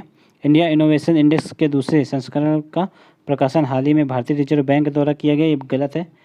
मतलब इंडिया इनोवेशन इंडेक्स को किसने प्रकाशित किया है? तो नीति आयोग द्वारा किया गया है। देखिए, नीति आयोग का स्थापना कब हुई थी? 1 जनवरी 2015 को। ठीक है, योजना आयोग को हटा करके। तो ये तो पहला ऑप्शन गलत हो गया, पहला स्टेटमेंट। इंडिया इनोवेशन इंडेक्स में इस वर्ष कर्नाटक शीर्ष पर रहा, तो ये बिल्कुल सही है। राइट आंसर हो जाएगा इसमें केवल 2, B is right answer. Next है, रिजल्ट नाइट 21 वायुसेना अभ्यास का आयोजन भारत और किस देश की वायुसेना के मध्य किया गया है? देखिए, रिजल्ट नाइट 21 किसके मध्य होता है? भारत और फ्रांस के मध्य। राइट आंसर सी। निम्नलिखित में से किसे हाल ही में केंद्र सरकार द्वारा राष्ट्रीय स्वास्थ्य प्राधिकरण के प्रमुख कार्यकारी अधिकारी के रूप में नियुक्त किया गया है? तो किससे किया गया है? ठीक है, दिनेश शर्मा नहीं, RS शर्मा, तो बिल्कुल सही, RS शर्मा को किया गया है। ठीक है, हाल ही में मनाए गए राष्ट्रीय बालिका दिवस निम्नलिखित में से कौन सा कथन सत्य है? तो महिला एवं बाल विकास मंत्रालय की पहल है, बिल्कुल सही है। यह दिवस पहली बार 2008 में मनाया गया था, ये भी सही है। 24 जनवरी 2021 को यह पूरे देश में मनाया गया, ये सही है। ठीक है, 24 जनवरी को मनाया जाता है राष्ट्रीय बालिका दिवस। ठीक है, राइट आंसर उपयुक्त सभी हो जाएगा डी। बढ़ते नेक्स्ट है, वैश्विक जोखिम रिपोर्ट, ठीक है, 2021 का प्रकाशन हाल ही में किसके द्वारा किया गया? देखिए, ग्लोबल रिस्क रिपोर्ट कौन? WEF करता है, world economic forum. Right answer हो जाएगा बी। बढ़ते नेक्स्ट है, कोविड-19 महामारी पर जागरूकता फैलाने के लिए हाल ही में किस मंत्रालय द्वारा आयु संवाद अभियान की शुरुआत की गई है? तो आयु संवाद नाम ही से आप लोगों को थोड़ा बहुत गेस तो हो ही सकता है, आयुष मंत्रालय द्वारा की गई है। बढ़ते नेक्स्ट है जनवरी 2021 में निम्नलिखित में से किस शहर के मध्य भारत की पहली एयर टैक्सी सेवा शुरुआत की गई है? तो किसके बकायद? चंडीगढ़ से हिसार के मध्य। बढ़ते नेक्स्ट है जनवरी 2021 में हिंदी पासपोर्ट इंडेक्स, ठीक है, 2021 जारी किया गया है। इसके संबंध में कौन सा कथन सत्य है? इस सूचकांक में सिंगापुर का पासपोर्ट शीर्ष स्थान पर है, तो गलत है। इसमें कौन सा शीर्ष पर है? जापान। ठीक है, इस सूचकांक में भारत 50वें स्थान पर है, तो बिल्कुल सही है। राइट आंसर हो जाएगा जिसमें केवल 2 होगा, 20 राइट आंसर। बढ़ते नेक्स्ट है निम्नलिखित कथनों पर कौन सा कथन सत्य है? ठीक है, यदि राज्यसभा राज्यसूची के किसी विषय पर राष्ट्रीय महत्व का घोषित हो जाता है तो संसद उस पर कानून बना सकती है। ठीक है, यदि राज्यसभा राज्यसूची के किसी विषय को राष्ट्रीय महत्व का घोषित करे तो संसद इसके लिए कानून बना सकती है। ये बिल्कुल सही है, आर्टिकल 249, यही हम लोग अभी आप लोगों को बता रहे थे। ऐसी विधि अधिकतम 1 वर्ष तक प्रभावी रहती है, तो ये भी बिल्कुल सही है। ठीक है, तो राइट आंसर होगी दोनों। पढ़ते हैं नेक्स्ट है संसदीय क्षेत्रों के प्रशासन के संबंधित प्रावधानों पर विचार कीजिए। संसदीय क्षेत्रों के प्रशासन से संबंधित प्रावधान का वर्णन है, तो किसमें है?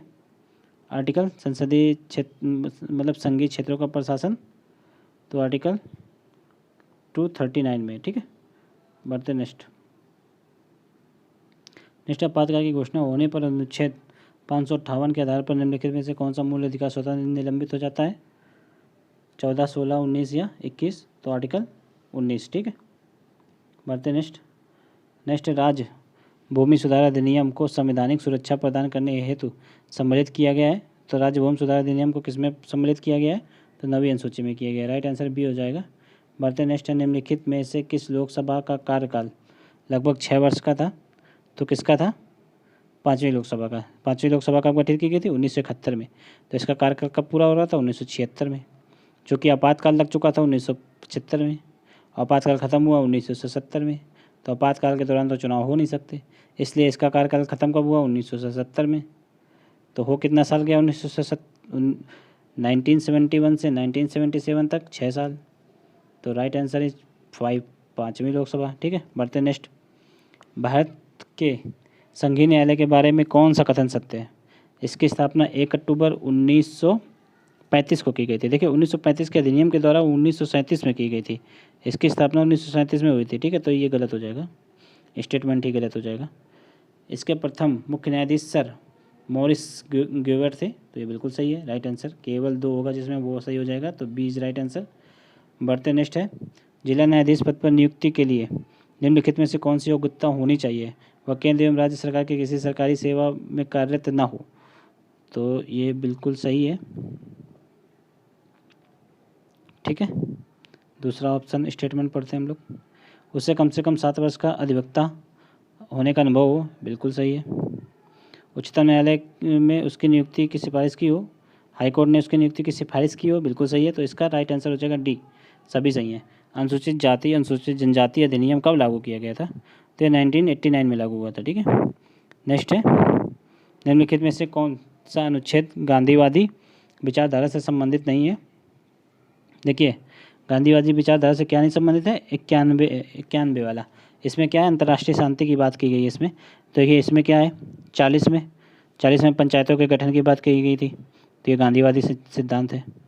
ठीक है, देखिए अपने संविधान में जो है DPSP में 3 प्रकार के सिद्धांत हैं। समाजवादी उनको कहा जाता है, एक को कहा जाता है समाजवादी, कुछ को कहा जाता है उदारवादी, कुछ को कहा जाता है गांधीवादी। तो वही पूछा गया कि गांधीवादी में कौन सा नहीं है? तो 40 है, क्योंकि इसमें पंचायतों का है और गांधी जी पंचायतों के फेवर में थे।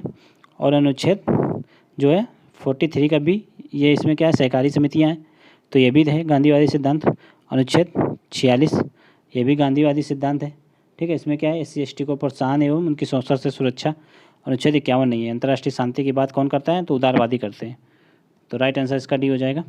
देखिए इसका आप लोगों का पूरे पेपर का सोल्यूशन आप लोगों को हमारे चैनल स्टडी पॉइंट, ठीक है, 95 में ही मिलेगा। और अगर आप लोगों को ये वीडियो कैसा लगा, आप लोगों को कैसी टेस्ट लगी, अगर इसमें आप लोगों को कोई कमी लगती है तो आप लोग हमको कमेंट करके ज़रूर बताइएगा। और आप लोग चैनल को सब्सक्राइब, शेयर एंड लाइक ज़रूर कर दीजिएगा। ठीक है, अगर आपको वीडियो अच्छा लगा हो तो सब्सक्राइब जरूर करें चैनल को, ठीक है। तो अब मिलते हैं हम लोग नेक्स्ट टेस्ट से लेकर, ठीक है। तब तक के लिए जय हिंद।